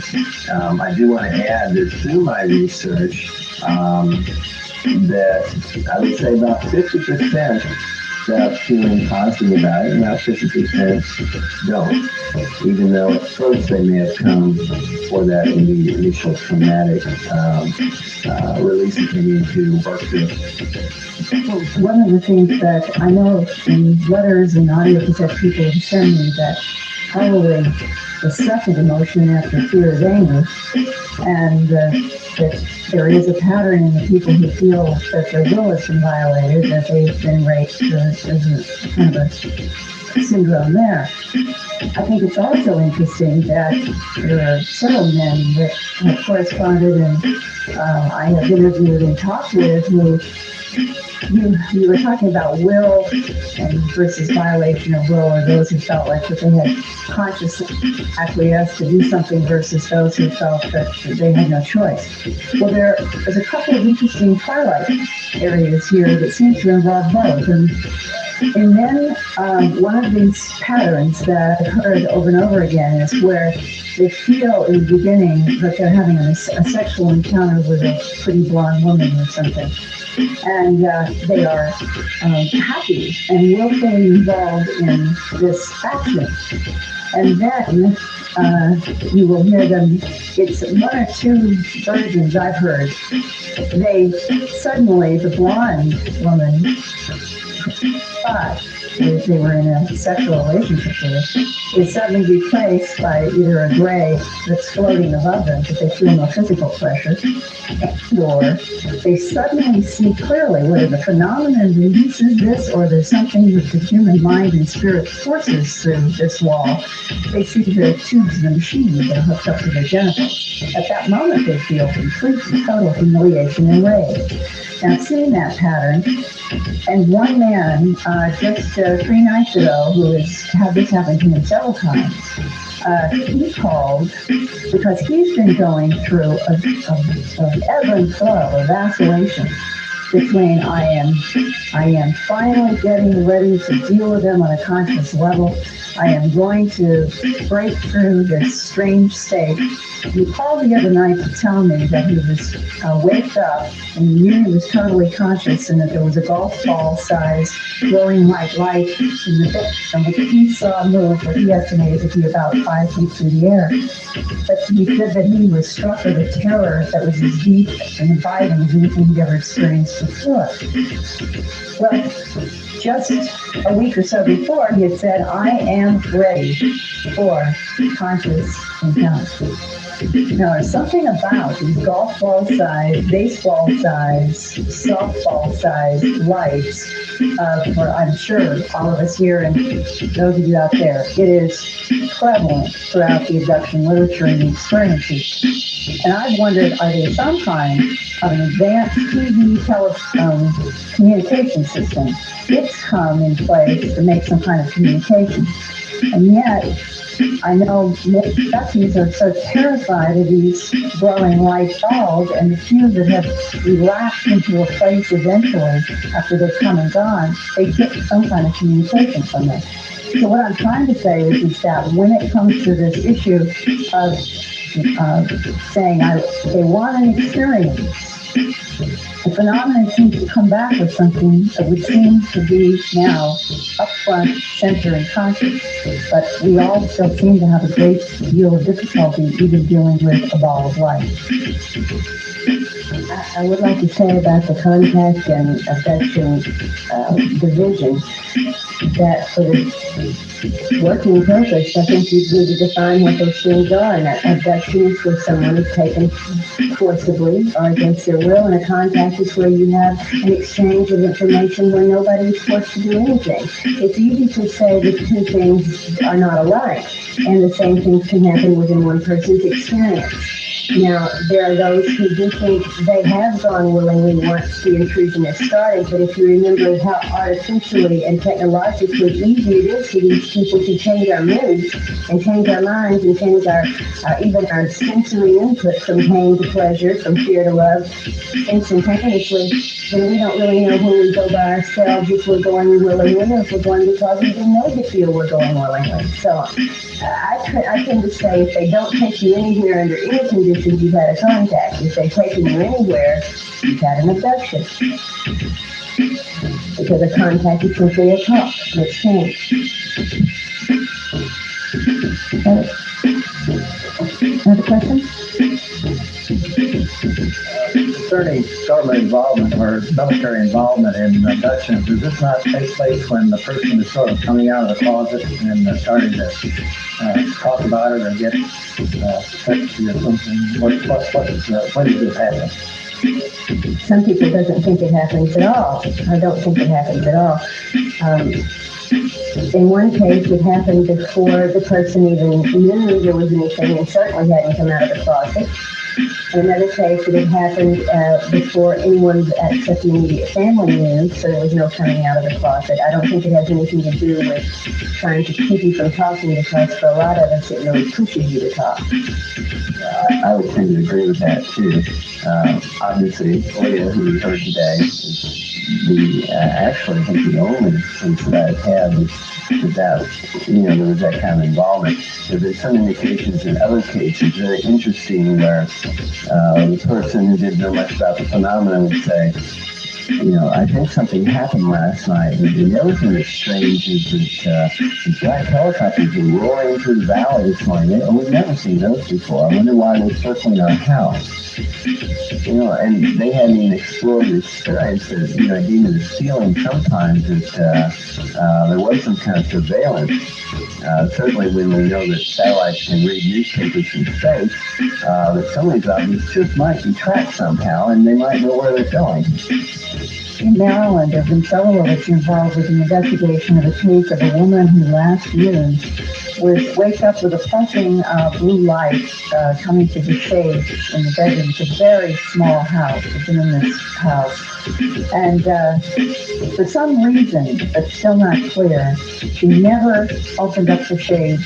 She did go to the doorway to see in the living room, and she could also see the light pulsing there. She never made any aggressive actions to go out of the house or anything. But the next morning, there was a 14-foot diameter circle in the front yard, which we did get soil samples from, and were able to find that there was some very strange biochemical changes actually in the seed in the grass. And she began to have helicopters of, we think, military nature, over the house on such a regular basis that a MUFON investigator went with a camcorder to videotape this. There were other researchers who would be on the telephone with her, and all of a sudden, they couldn't even talk on the phone because the sound in the house was so loud.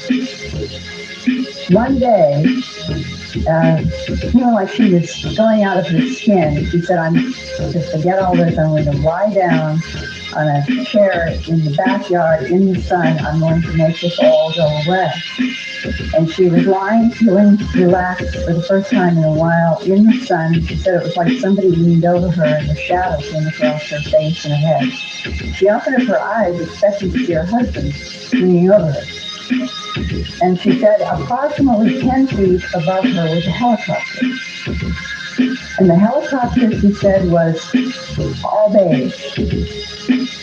And she said she couldn't see through the windows. She was going on and these minute details about this helicopter.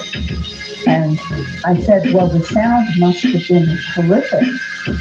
And she said, well, there wasn't any sound. And I said, well, things must have been blowing. This is 10 feet above you. He said, no, it was very still. Well, that is not a helicopter, as I understand helicopters in terrestrial terms, interacting with air molecules. So, again, we've got this camouflage, I don't know what it is, where this thing was, she thought, a military helicopter. Well, interestingly enough, one of the investigators in Maryland began doing some research through Congressman. And they were able to push this case actually to some agencies, and they got back a response that there was a classified national security reason for why helicopters were in that neighborhood and they would not define it. And that's as of a couple of months ago. We don't know what more. She saw that helicopters over the house. But I think there's an example of hearing and seeing real helicopters, and then what was this thing 10 feet above her on the back porch? Yeah, I'll just make a brief comment about this. It's a hard question to answer because it seems to be very complex. You'll have one witness over here who's having experiences with Graves, never saw a government person in a helicopter their entire life of experiences. Another person that seems to be involved in a group exactly like this other woman is harassed continuously by helicopters, government people. Sometimes they're even abducted, maybe by the government, and interrogated or examined to see what the aliens were up to, maybe, who knows. And then you have other cases like that Bill talked about where the government and the aliens seem to be working together. What the hell does this all mean? You know, I mean, we have 3 different groups with 3 different motives, and they just happen to look alike. You know, maybe. And when does the government get involved? Are they understaffed? Maybe they just can't handle all the abductees. You know, I don't know, but it seems like all those kinds of scenarios may be going on. Next question. You pointed out that it takes a lot of commitment and sensitivity for a therapist to work with these people. How are you going to determine who's got qualifications?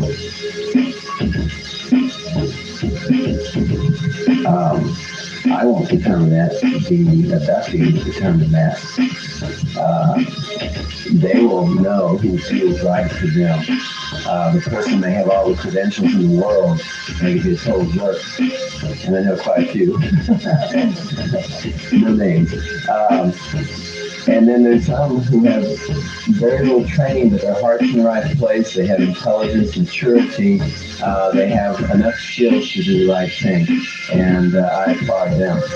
So I get so many calls asking for who to refer, and you try to find who might be out there, and then I don't know who that person is, and I tell them, look, this person says they're interested.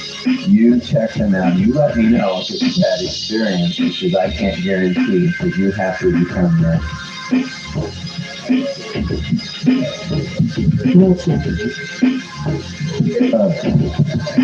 think that the work requires some kind of a new field. That there might be mental health professionals that would be qualified to do it, but I would not like to see it restricted to mental health professionals. First of all, we've got more to unlearn than the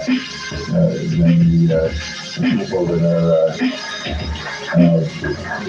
are natural to this field. Now, I think the question should be asked is what are the natural gifts that people need to enter this field? I'm working with an assistant in Boston, Pam Casey, who has had no mental health training at all. She's not an MFT, yet she's an absolute natural, and working with people, knows what to say when, is open, can hold affect. I think one of the qualities is the capacity to be there with a person who's undergoing extraordinarily powerful affect about a matter which is not explainable. And mental health professionals are it's very important. I think a lot of people go into my field because they want to be able to explain the things that have troubled them in their lives. And this is just so to do with mystery that is so powerful, and the challenges are reality. At the same time, the sensitivity that John and you are talking about, I think it requires that we perhaps invent a new field which will have mental health professionals, who will have some other folks too, and then to develop training programs that are specific to this kind and related work. Well, just one thing is that one of the things I have found is that people need somebody to listen to them without feeling any judgment, and that I have just held more men and women who just began to sob, and there's nothing more I can do than just hold them. And yet, that in itself seems to be a kind of catharsis, and I've experienced that many times. And there's probably a word here that compassion is the area, and we are dealing with something that is so unknown and unpredictable. But that is one thing every one of us can give each other, is more compassion and less criticism and judgment. And if you have somebody who is trying to tell you an experience that just sounds like it is completely over the top to you at your subtitle level, just listen, and listen to them, let them talk it all the way out.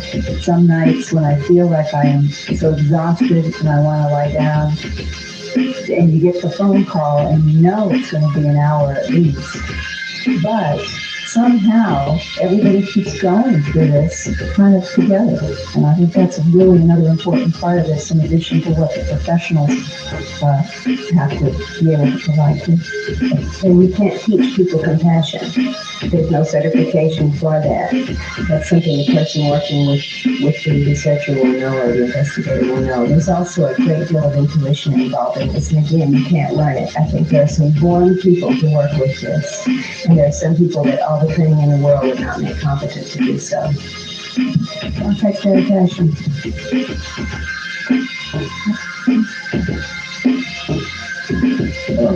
After you get past if this is happening questions or how this is happening questions, it just kind of leaves one question left. Why is it happening?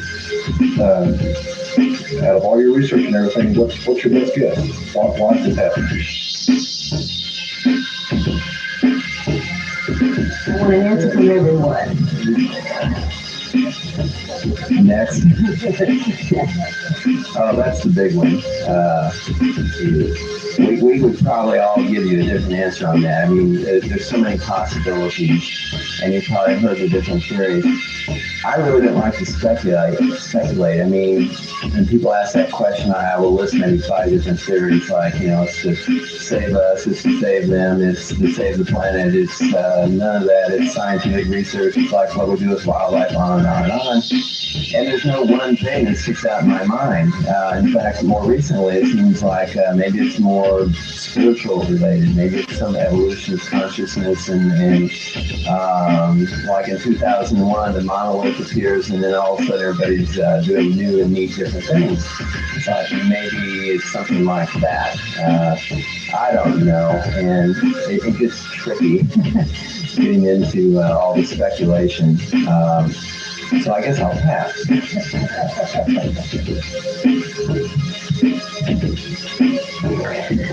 None of us like to answer this question because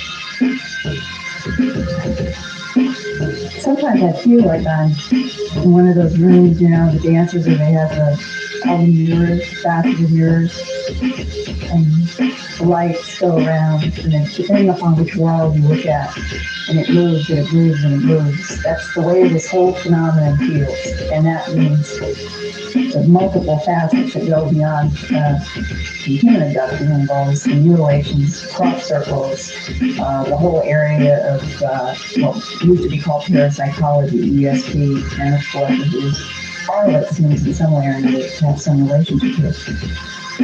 But if I had, I guess, one honest gut reaction to all of this, I really do believe that there is something in conflict about us. And I think that there are forces that are ebbing and flowing, and around us. A lot of the time we seem to be unconscious of the ebbing and flowing of these forces upon us. Jacques Vallée calls it a control system. Tended to use simply the word another intelligence. I don't think it's just one. I really do feel that at least 2 somethings are in conflict, and whether or not all of the old literature and biblical perspectives of the light and the dark, whatever words you want to put on it, are involved, something along those lines, I think, is inherent to the nature of what we are dealing with, and that it is forcing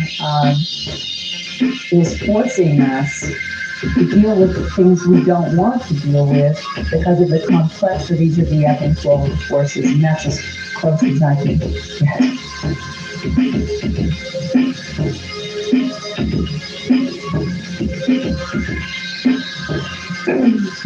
As different as some of these experiences are, that I talked about earlier, other various groups having various agendas, I think that it's undoubtedly true that there is at least one group that harvests from us something, maybe more than one thing.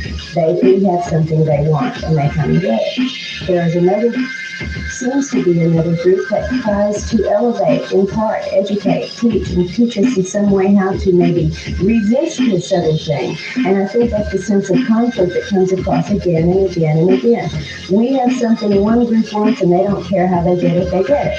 Another force, I won't even say group, because sometimes they are only information and not actually there, seems to be trying to help us find a way to be strong enough or evolved enough or in some way resistant enough to take charge of and take control of these things that are taken from us. And sometimes I think maybe we're the good ETs, the ones who are trying to do this. Maybe we did come down here and incarnate to do this sort of battle. It comes across from many abductees. That's exactly how they feel. And you begin to see that's not altogether a crazy possibility. And yet there is a group that does very much disregard anything about us spiritually. There's something at the heart of this involving our souls. Maybe they don't have it. Before we continue with the questions, we are going to end this at 11 officially, and any of you that do want to stick around and ask more questions as the repurpose can do so, but anyway, you're free to leave at 11, and that includes anyone on the panel, so we'd like to get some questions on it. So now, I think several people wanted to reply to the question that was on the floor, is that right? Yes. Okay. A teenage girl said to her grandmother, who said something that was disturbing to her in a public and embarrassing way, Grandma, you missed an extraordinary opportunity to keep your mouth shut. And I'm not taking that advice, unfortunately. Well, just one quick thought about that ultimate question. We tend to think of us and them. But one way to think, one might think about it, is that there's some kind of a coming together that is a relationship, and that the intelligence that's bringing us together is not ours or theirs. The motivational structure is in some higher level or whatever, and that they get something from it, maybe some kind of embodiment, some sort of biological evolution, and we get something which is some opening of our consciousness, some kind of return to the sacred, so that, and that the whole thing is orchestrated just not at our level. And that maybe I'm just getting a little dotty because it's late at night here, but I really wonder if there isn't another consciousness, some kind of divine consciousness that may be at work here, and isn't us or them, but that we are in a program not of our own making. I mean, that's the ultimate loss of control. Yeah, I'd like to actually attempt to answer the question. It's my personal opinion, of course, but starting from where John just left off, this lofty place is where I'd like to start it, as opposed to, well, I just abducted or that, or just contacted. Why the whole thing? Why the interaction going on? Touching on this concept is that imagine humanity walking along the ground and coming to this fence. We climb up on the fence, and I mean all of humanity. We climb up on the fence, and for some reason we liked it up there. And instead of just sitting on the fence, we built a grand tree house up there, and we really entrenched ourselves on the top of this fence. And maybe the reason that all of these things are happening is because somebody's saying, you're not supposed to be sitting on the fence, so please get off. And we're going, no, we like it. We like it. So some of the people, some of humanity said, okay, I'll get off, and we jumped off and went on. And some of the people said, no, stand, we like the fence. Okay, so then enter the not so nice influence that says, get off the fence, and smacks you off of that. Both types of getting off the fence are valid. The point is, get off the fence and get moving. Get your consciousness going again and broaden yourself and understand what is really going on. And you can have some nasty wizard aliens drag you on board and do all kinds of rude things to you, and that might help get you off the fence. Or you can say, okay, I'll get down and go on my way. Whatever the reasoning is, maybe the whole thing is fun to get on about our way. And I think that 20 years ago, it was really easy to be a ufologist compared to what it is now. Back then, the phenomenon was over there. It flew around, it landed once in a while, and we got excited about that. Abduction phenomenon was something that was bizarre in those days. Now it is very personal. UFO phenomenon is, we are all personally involved in one way or another directly with this phenomenon. We have never been able to get information directly from the source before, like we do now. We have this contact. And the researchers are right there in the right as well. So it is something that we're all involved with, and we can't separate ourselves from it completely ever.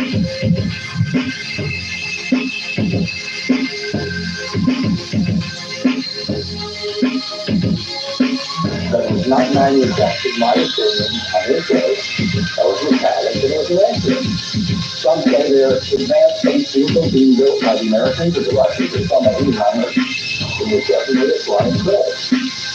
And I say, maybe they are the angels of God. Yet it was this position where the culture life during the UFO. Then when we saw this red dome on top, we knew, no sound at all from it. We knew that there had to be UFO. It's really true. Well, it came over, and then came out a little bit lower than we. And then we back up. And basically,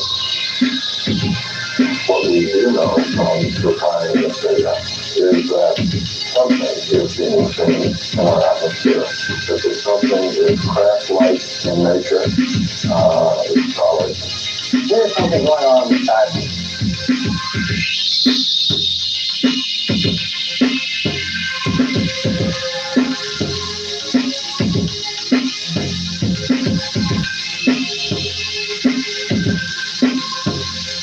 Kidnapped by aliens from outer space.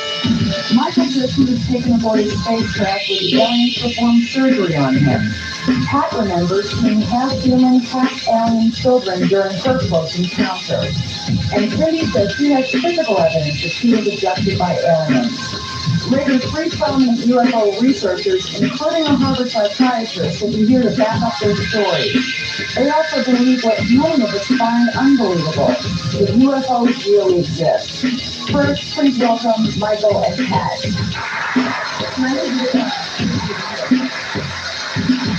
Michael, let me start with you. You say you were abducted by aliens. How did you remember that experience? Well, it initially came out under hypnosis, and I really had no remembrance of it before that. Before you went through the hypnosis. And this happened about 20 years ago? The hypnosis, the original experience did, yes. And what happened to you during that experience? I was driving home, it was very late at night, this was in Maryland, and I lived in Baltimore. My girlfriend lived in Frederick, about 40 miles away. And it was very late at night, and on my way home, I saw lights coming down in my rearview mirror, following my car. And they didn't come from above like it was a car coming in the horizon. It came out of the sky. And the next thing I remember, my car was ripped off the side of the road, so I was going to crash. The car skidded to a stop.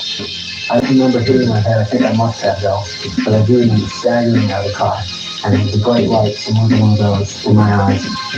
And the next thing I remember was standing next in front of my car, and there were 5 little guys there. Actually 4 of them were standing on and was digging in the ground or something. And at that point, I was terrified.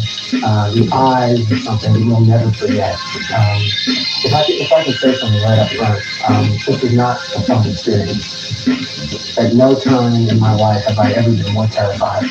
And once you look into the eyes of these beings, whatever they are, you will never forget it. And it changes you forever. It changed your life forever? The ones I remember, yes.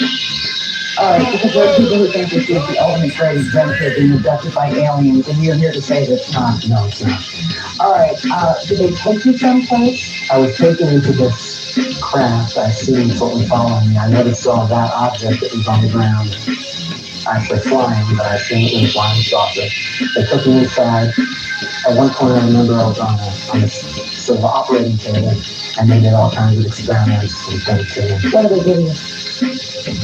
At one point, I was lying on my stomach, I had no clothes on, and I felt my back being opened up. I felt one of them sort of picking at my spine. There was no pain, but I could feel vibration coming from inside.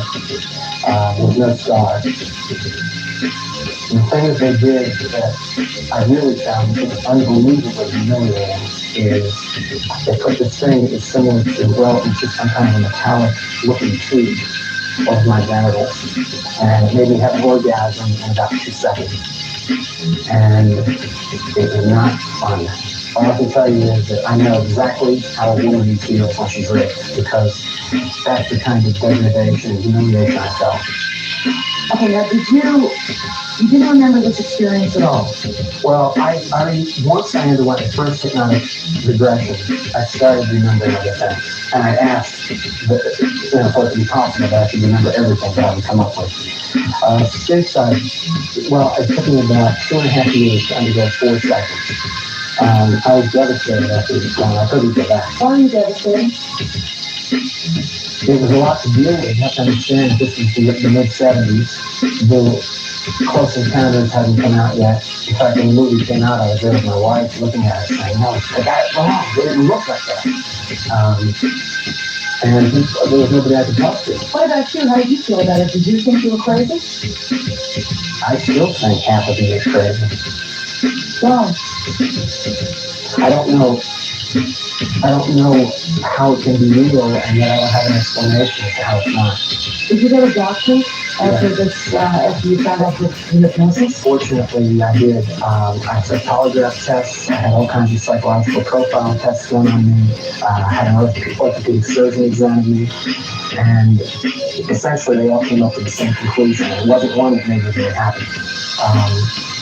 It was not my imagination. It was not something I concocted. I was not lying. It was something that happened. It was just incredibly traumatic, outside of the normal realm of my everyday experience. They were not willing to say yes until the Green Marshals came down and took me away, but they had no explanation as to what it was. But they say something real clearly happened to you because you were showing symptoms of post-traumatic stress syndrome. Well, something clearly happened to me. There's no doubt about that. And does this drive you, does this torture you? Only when I think about it. All right, Pat, I saw you nodding over there because this is something as recently as 2 years ago, to my understanding. You went through an abduction by aliens. Right. What happened to you? Well, I was lying on my bed around 9:30. I had a headache and it seemed to move into my eye. After a while, I became aware of this blue beam coming down from the sky. It was about 25 feet from my home. I got so scared. I was so scared. I ran downstairs and ran out the front door, and I looked around the street, and I wanted to find help. And down at the end of the street, there were 3 police cruisers with their headlights on. They had pulled onto some vacant land, and they had their headlights aimed at my home. And they were standing outside of the cars in a little knot, maybe 5 or 6 men. They were all holding flashlights, and no one was moving. I mean, even the flashlights didn't move. I started to move toward them, and just watching them not moving just scared the wits out of me. It was surreal? It was surreal. There were no birds, no toads, it was springtime. Usually there's a lot of noise at night. I was the only thing that moved. You also underwent hypnosis, Right. and found out subsequently that you two, in fact, had come in contact with beings, creatures, aliens. What happened to you? Well, on this particular incident after the blue beam, I woke the next morning with a eye injury. There was a red line going from corner to corner and blood pooling up in the bottom. I went to the eye doctor who diagnosed it as a broken blood vessel and a scrape and a clogged tear duct. Under hypnosis, I recalled a curved, being aboard a ship, this one that I called the doctor, leaning in towards me on my right side and bringing a curved blade towards my eye. And then I didn't want to remember anymore. The doctor was an alien. Right. And what did the doctor look like? Well, he he had the grayish skin. He was, I say, about 4.5 or 5 feet. He had large eyes. But I felt that his eye was filmy. It wasn't all black. It was kind of filmy looking. And there was some blotching over his cheek. And I only saw him in profile because I saw him peripherally. And also he had vertical wrinkles around his mouth. So he may have been older, I don't know. I didn't ask Michael this. Did they talk? Did this person talk to you? No. They let you know what they want. They communicate telepathically. At one point, I was looking at these little guys, and I was so terrified. I was an athlete at the time, and I was so terrified. I immediately thought of Furry, just pounding my hand on his head. And exactly at that moment, I was paralyzed. No pain, but I could not move at all. Pat, you also had another experience where you saw these so-called hybrid children who looked half human, half alien. I don't know when this happened, but I feel like it happened also when I was older, and I was just in a room with 3 children and an adult that I call a woman only because I felt she was a woman, or maybe because her job was caring for children. At any rate, I felt like the children were very ill, dying in fact, and she communicated a picture to me that there were hundreds of them. It was really upsetting. What did they look like? Well, they looked more human than alien, although their heads were enlarged, almost like children with hydrocephalus. There was a prominent forehead, and their features appeared to be compressed.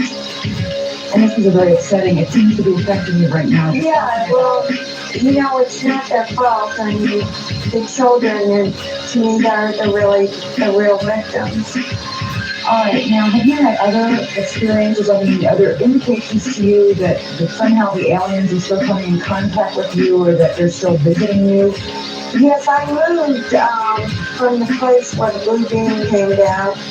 I moved, and I didn't see them for over a year, and then I have a darkroom out behind my home. I was printing out there for a show one night, and I came out of the darkroom, and there they were. I also recalled an abduction experience in, it's either last week of March or the first week of April this year. Do you feel, people, we've had a few, you've heard them, a few snippers in the audience, let's be honest about it. Yeah, I told the audience before we started, and the majority of them believe in UFOs. Do you feel a little strangely talking about this in public? Well, I don't have the luxury of disbelief anymore. I mean, I ignored so many things for so long, and I mean, I wish I could be a disbeliever. I do, because it's a lot more comfortable. This is a hard thing to deal with. I feel sorry for people like myself. We're victimized twice.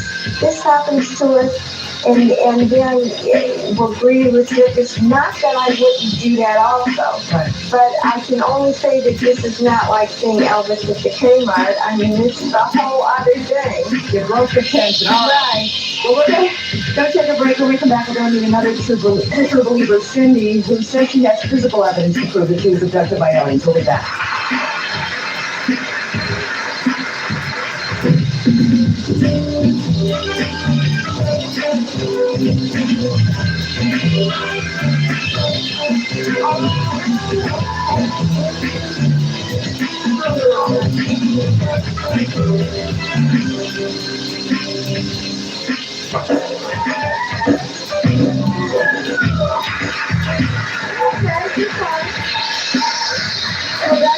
People who say they've been abducted by aliens, and joining us now is Cindy, who says that she too discovered through hypnosis that she was taken aboard a UFO by aliens.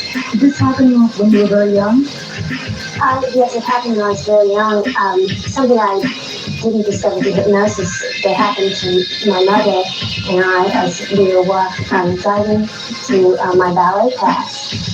And we saw a UFO out our window, and it came down lower and lower until it was right above the telephone pole. And our car stalled, and there were about 12 other cars stalled around us. And white beams of light were shooting out from the beam, from the crack, and one hit me in the face, and I was paralyzed. It came through the roof of the car, it didn't come through the window. And I later, another person next to us had a white beam of light in his face. My mother asked him if he thought it was a UFO, and he said he thought it was. And I saw a tall, thin man, I thought, walking in between our cars, and when he reached our car, my mother went to sleep. And then 3 small beings came and took me out of the car and floated me into the crack. Okay, 3 small beings, and what did they look like? They had large heads and big black eyes, and it was very fuzzy. I was almost passed out at that time. I And they floated you up onto the spacecraft, and then what happened? They put me onto a table, and they showed me a long needle, and they put the edge of the needle into my navel. And then they floated me back down to my car and shut the door on my back, and my mother woke up, and we continued on to my ballet class. And when we got there, my class was nearly over. I missed an hour of it. And my mother called the FAA to report the crash, and other people had called also, including Lieutenant Colonel from the Air Force. All right, now, you had another incident happen to you? Well, 3 months later, they came back, and they took me from my room. Actually, I walked out into the front yard. My parents were standing out in the front yard also. And took me aboard the craft and removed something that looked like a placenta attached to the umbilical cord. From your body? Yes. Now, what are you saying happened to you? Well, I can only speculate that they must have put something in me to, I think they... You were artificially inseminated, so you were impregnated by it. Yes. And they were harvested. Down. Well, a lot of things sound crazy. A lot of things are inexplicable. Doesn't mean they don't happen. But you're saying you feel that you were somehow impregnated and they were taking the child? Yes. Well, as 2 months into pregnancy. All right, now, do you tell people this story? Do you share this story with people? I do share this story with people. I think it's a very important thing to share. Also, I know that it happens to so many people, and if I had thought that I was alone in this, it would have been very difficult. And I am still seeking to be safe for other people who were there in the intersection with me, and possibly the Lieutenant Colonel who saw what I saw. Okay, then you generally greeted with skepticism from people? Did people... Yes, but it's surprising how many people do believe this, because... Yeah, I mean, I talked to the audience during the break, and not even the audience believe these stories. A lot of you do. And I'm not trying to convince anyone, but No, we understand. But you have to understand also that according to a Roper poll, I think nearly 4 million Americans say that they've had a similar experience to you folks. So, I mean, you're not talking about a small number of people. How has this changed your life? I would assume that it has. Well, I think about it every night when I go to sleep. Because recently I became engaged and I live with my fiance, and now they're visiting us together, and he woke with an incision scar on his back about 2 inches long. So I know it's still happening, and it concerns me about having my own children, but through help of friends and people I know, we didn't do it. Okay. I just wanted to know, how long was it from the time you had the experience until you were able to remember it? Exactly. Yeah. It was about 5 or 6 years, I think. You didn't remember anything in between that time? To be fair, the only thing I do remember was the feeling of just one particular stretch of road that used to scare me to death for no reason. Okay. Let me ask you, Cindy, I didn't ask you about the physical evidence that you claim to have sustained in one of these abductions. What did they do to you? Well, the first abduction I remember with that regression hypnosis. Also, I was taken aboard a craft and they showed me a small baby, and they told me they were going to put it in my nose because they had 2 tubes going from my nose to my beak, and it would not hurt. But they took an instrument and put the bead on the end of it and punctured the soft palate of my mouth, and it hurt very badly, and blood sprayed onto my gown that they were giving me, and I still have those puncture wounds in my mouth. Which have never been explained by a doctor? Yes, what I put up there, because it has scar tissue around it. Certain doctors done after birth. Doesn't it just seem suspicious that you only remember a lot of it under hypnosis, and that maybe you're catching something else that happened, some kind of abuse or something like that in your childhood or something? That is a theory that's been proposed, that this is a mass for sexual abuse that happened, and this is the way those memories come forth, and that's what you're saying. Anybody have an answer to that? My experiences were not sexual, so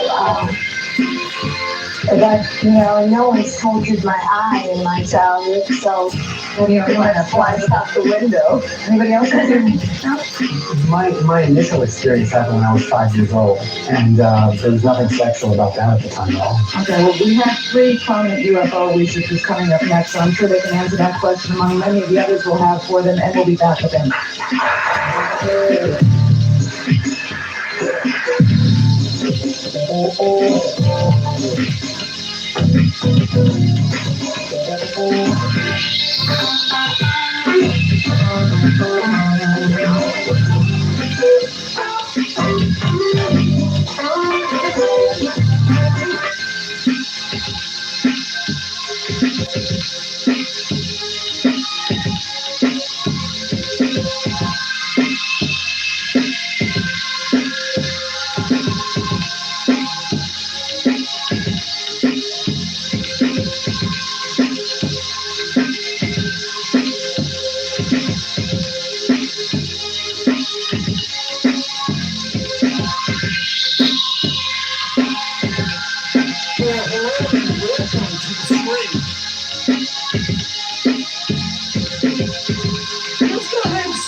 They are convergent in their detail, that is to say, all the stories appear to match.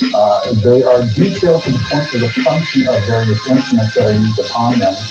They are told by people from all walks of life, from all over the society, who don't know each other and who could not possibly have picked up the majority of these accounts in the press. Okay, Bud Hopkins, you have worked with over 400 folks as a licensed hypnotherapist. These 3 folks have been very, very brave and come forward to talk about what's happened to them. But the vast majority of these people simply do not want publicity because they're afraid of ridicule, they're afraid of problems with their jobs, their lives, and so forth. Because of the climate of ridicule that has been brought upon us, we can't have that. We have to have an investigation. We have to have serious looking into this, and this is what we're really here to demand. Okay, why do you want people to look into it? Because it is the most important event in all of human history, if it's true. And I have no doubt whatsoever that it is true. All right, Dr. John Mack, you're a Harvard psychiatrist. Do you think it's true? Do you think it's the most important event in human history? When I first heard about this, I didn't believe it at all. Someone who wanted to be Bud Hopkins this is 2.5 years ago. Oh, he's a man who believes in people with stories of people who have been taken off to space, etc. He must be crazy, and the people he's working with must be not so at all. What I discovered was that he was talking about people who are completely sincere. They don't claim they've been taken by aliens anyway. They're very reluctant to come forward with their stories. The stories that they were telling consistently, as I began to meet with these people myself, there was nothing in my psychiatric work over 40 years that prepared me for the consistency of these stories, the fact that they're told by children as young as 2 years old, these physical marks, cuts, scoop marks, and the rest, the association with UFOs, and these are not people who are mentally ill. And there's nothing in my background that prepared me for this set of experiences. As a psychiatrist, you're telling us they're not mentally ill. These are not delusions you're talking about. Absolutely not. They're troubled people because, as you heard from Pat and Michael, these are very disturbing experiences and they have a kind of post-traumatic quality to them. But it's not just post-traumatic because this can happen again to them at any time. It's not like over once it's happened. And those experiences are disturbing. But the disturbing feelings, experiences they have does in no way account for the experience. What is causing this, that's the mystery. Can I say something? First, I really wanted to meet Dr. Mack. I've never met him before because I was really hoping, in fact, doing it over there, I was hoping for him to say, well, there's another explanation for this. I don't have another explanation. Is there another plausible explanation? I've had people come to me saying they want to be told this is a dream, a fantasy. Even I had a man who came to me this last week and said, doctor, I'm coming to you because I want you to tell me that I'm crazy. I don't want to believe that these experiences are real. The implications for this person's worldview are so staggering. But as Freud once said, theory doesn't prevent facts from showing up.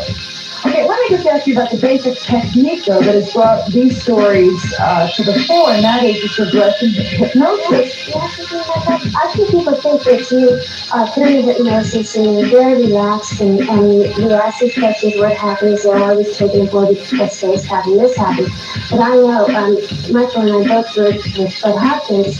It's not like that at all. When you get to that moment that you maybe have some missing time, a rapid missing time, getting through that is the most traumatic thing. I almost threw up all over. No, I'm not suggesting it wasn't traumatic, Cindy. That's not the point I was about to make. What I'm saying is there have been, as you're a well-aware gentleman, some critics of this particular technique. Dr. Martin Orr at the University of Pennsylvania, one of your colleagues, says this is something that induces people to have fantasies. It's not allowable in court to have testimony that hypnosis.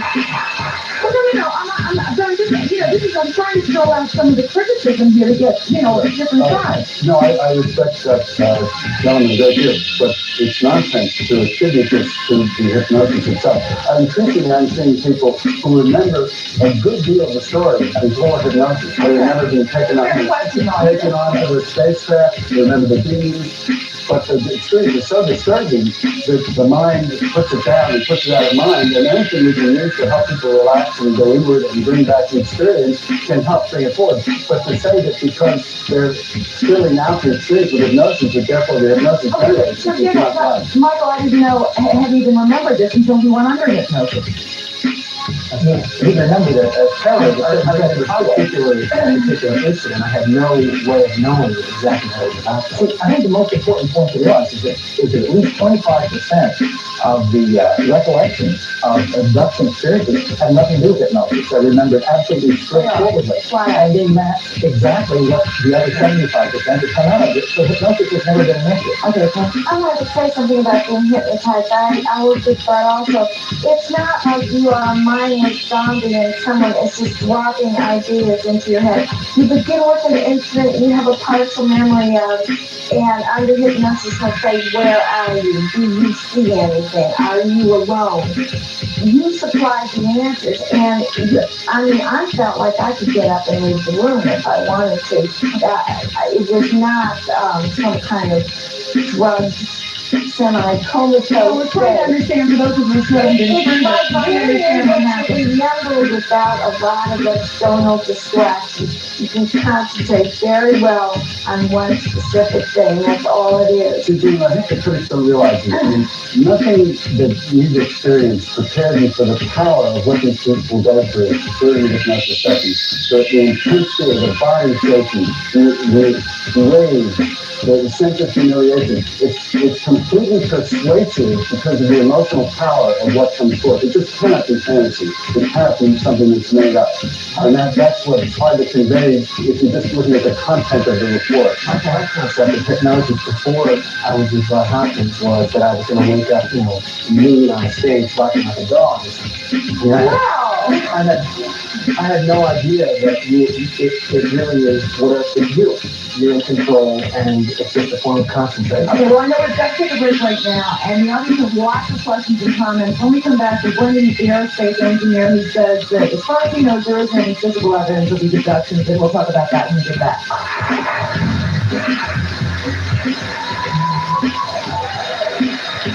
Back now and joining our discussion on UFO abductions is a man who definitely is not a believer. Jim Obert is working on the U.S. Space Shuttle program. Jim, you're an aerospace engineer. You've been a space nut all your life. You're into space.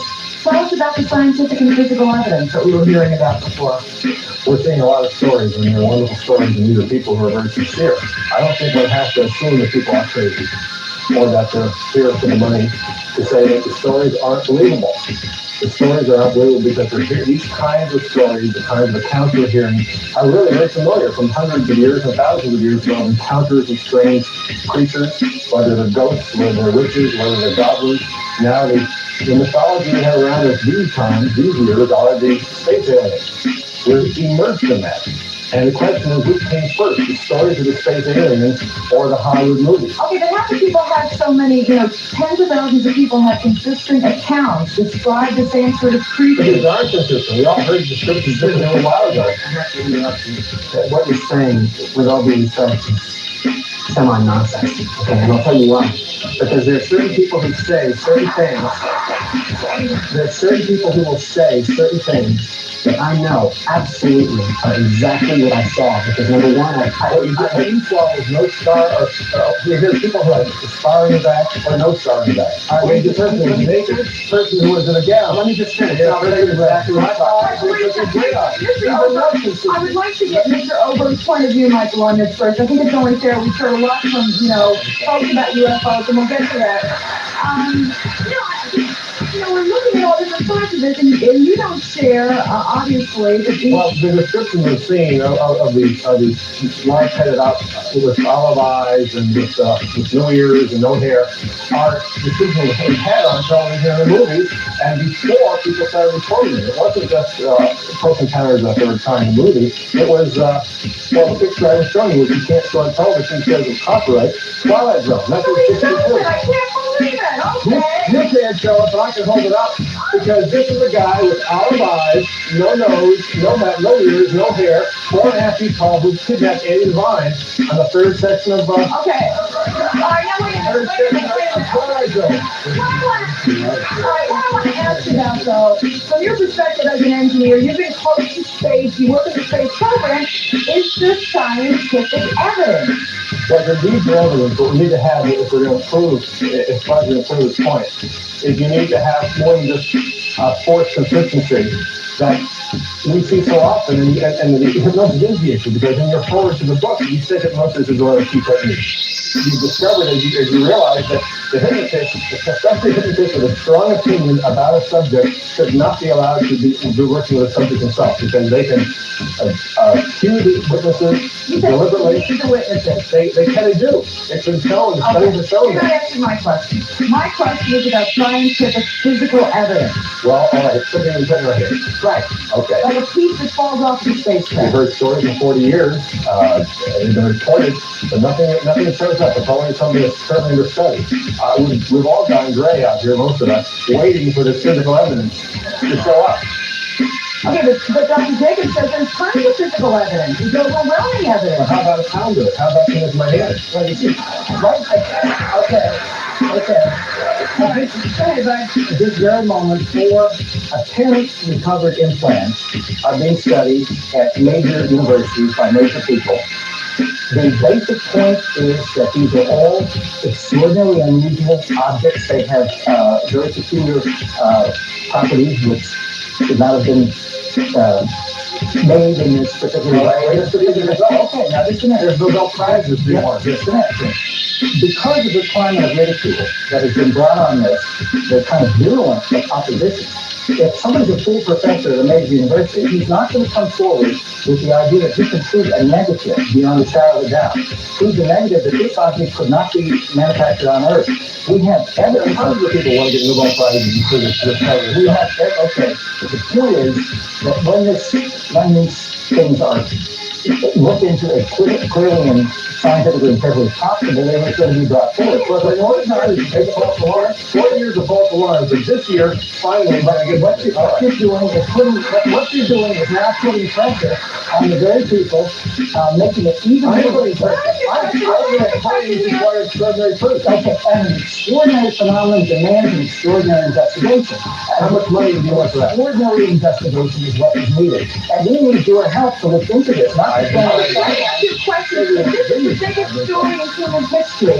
Why is so much ridicule heaped upon it? And why are people so skeptical? New ideas are always seen skeptically in the beginning. Why don't people ideas are nonsense? This is the old Galileo game that people said they ridiculed Galileo, they ridiculed Newton, they ridiculed Edison. Yeah, they also ridiculed the guy that said he could go through walls, and the guy that said he could go to the moon with wax wings. They did that because, and they deserved it. Most new ideas that get ridiculed deserve it. Those that are good survive and overcome the ridicule. All right. I want to ask you something. Have you really looked into the evidence of this? How many hours have you spent? Okay, well, would you like that to I mean, you've also done a lot of work with Yeah, I've done a lot of research, a lot of stories, a lot of cases and published material. What's on that site? Have you read Dr. Jacobs' book? I read his first book. I discovered I didn't believe that. But the new book is, you know that I've had a NASA scientist, where you work, I've had a NASA scientist come to me for hypnosis and investigation of that particular scientist, the Buckner experience. So we have two different videos. Let's let the intelligence prove.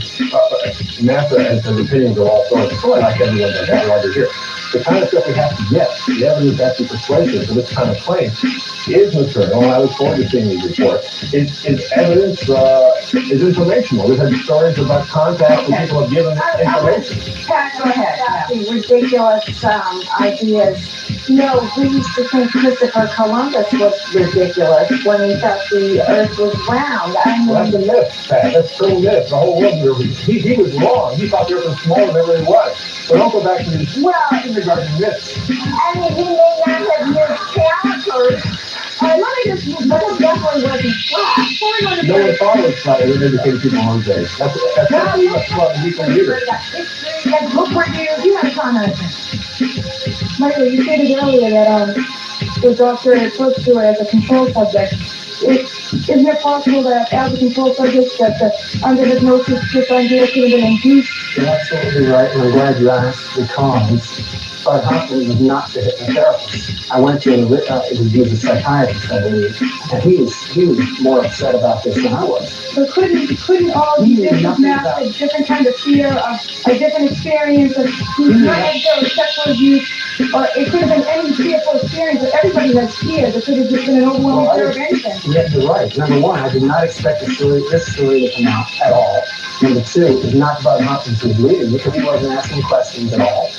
And number three, Were you there? he was there. Yeah. And much more. One of the things about what comes out under hypnosis, I've had roughly 30 people under hypnosis spontaneously describe symbols that they saw inside the ship on a wall or a surface or something. Virtually identical symbols. And when at one point, it's never been published, I showed some of the symbols to Pat after she had made her drawing of what these symbols were that she remembered, and it's virtually identical. She burst into tears because she was so upset at the confirmation that she felt about her own experience. Now, what hypnotist, What we've seen is by the people under hypnosis have shown, and not by you, but other investigators have shown pictures of the rogues gallery of the UFO aliens and have to pick out the ones who kidnapped them. We both know that. okay, all right. Are there any We're bad... going to jump in, Dr. Jacobs, hold that up. You do it to jump to the break right now, but we'll come back. Of course.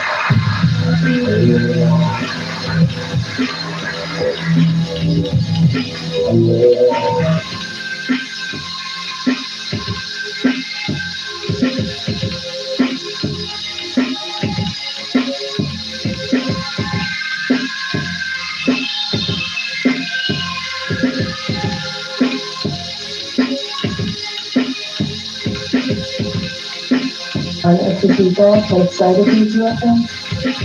The group collectively, you mean? I have at least 2 cases with 7 people, and many with 5 and 4 and 2, and we all remember exactly the same thing. Why do you ask that question? I was just wondering if maybe there was a party. Yeah, something for your prom. I can see it now. Okay, good. I was just wondering if you could tell me, do you believe that you're chosen, or do you think that there's a reason you were picked to be taken into this kind of a question? Have you gotten a sense that it's arbitrary? Is there a pattern? There is a pattern that has. There seems to be random on a larger scale, geographic scale, and a demographic scale, except that we do find it based on intergenerational aspects of this. That is to say, if one is abducted, there's a stronger possibility that one or both of them parents were abducted as well. So it runs in families? It appears to run in families. Fair question. I just want to emphasize a couple things, okay? Because you bring up some good points. I've never read a UFO book. I don't read the material. I haven't read my own story in Bud Hopkins' book in Missing Time. Okay? There were no UFO movies that I had seen. It was long before Force Encounter came out. When you show me that picture of that Twilight Zone creature, it does nothing to me. When I hear Pat say a very particular thing, a very particular way, like she calls it one guy, the doctor, it's very serious in my mouth. Why is that? I'm not nuts. Trust me, I'm nuts, and I don't think anyone could say that. And if it does, I will say why I say not either. But your experience may be more common, but less related to aliens than what you think. I think we want to see what's on two sides here. One side we have three people talking about very strong, powerful self-experiences. Two investigators who work with some of these people, a psychiatrist who validates their experiences, and we have on the other side a space engineer in the aerospace industry who rejects all this because he hasn't got a piece of a UFO in the hand. And he hasn't read the literature. And he doesn't have the literature. So, Jim, I do know the Excuse me. Let me make this point. I can appreciate what you're saying about now pulling these people up to ridicule. That we're very glad that they're going to share their stories. Nobody should have jumped their stories. On the other hand, healthy debate and dialogue. I mean, people have to, hear what they're going to believe in. He doesn't believe it either. John Polly doesn't believe either. Well, first of all, that's a very complicated question about the role of the scientific community in studying the phenomenon over the years. Suffice it to say that the scientific community elevated its responsibility to study the subject in the late 1940s and early 1950s and never did either. That's what it sounds like. Okay. I think this kind of debate is helping away, but it's also preventing us from getting on with what these powerful experiences that are happening to so many hundreds of thousands, if not millions, what does this mean for this culture? A lot of people have these experiences actually when they face up to them and when they really go into it deeply, grow as human beings. I don't know what it means, but it certainly means something that could be restoring for us as a species that I face up to. All right. We've got to take a break. We'll be back.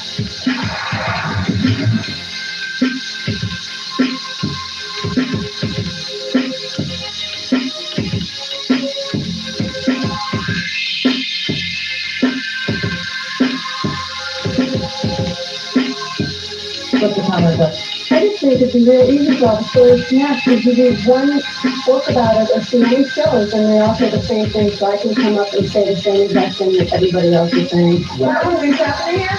I haven't seen anything about this. And the last thing I wanted to really believe that this happened, actually the last thing I want to believe is that I'm crazy, so I guess it's better that it happened because I thought being studied, you make it so hard for people to come forward, and I feel like every one of us has a little piece of the puzzle, and there's no way you're going to get it assembled if you don't at least keep an open mind. I think there's an open mind, and then there's a mind that's open up and brain falls out. But I think there are some extremes. I'd like to ask Michael, I'd like to ask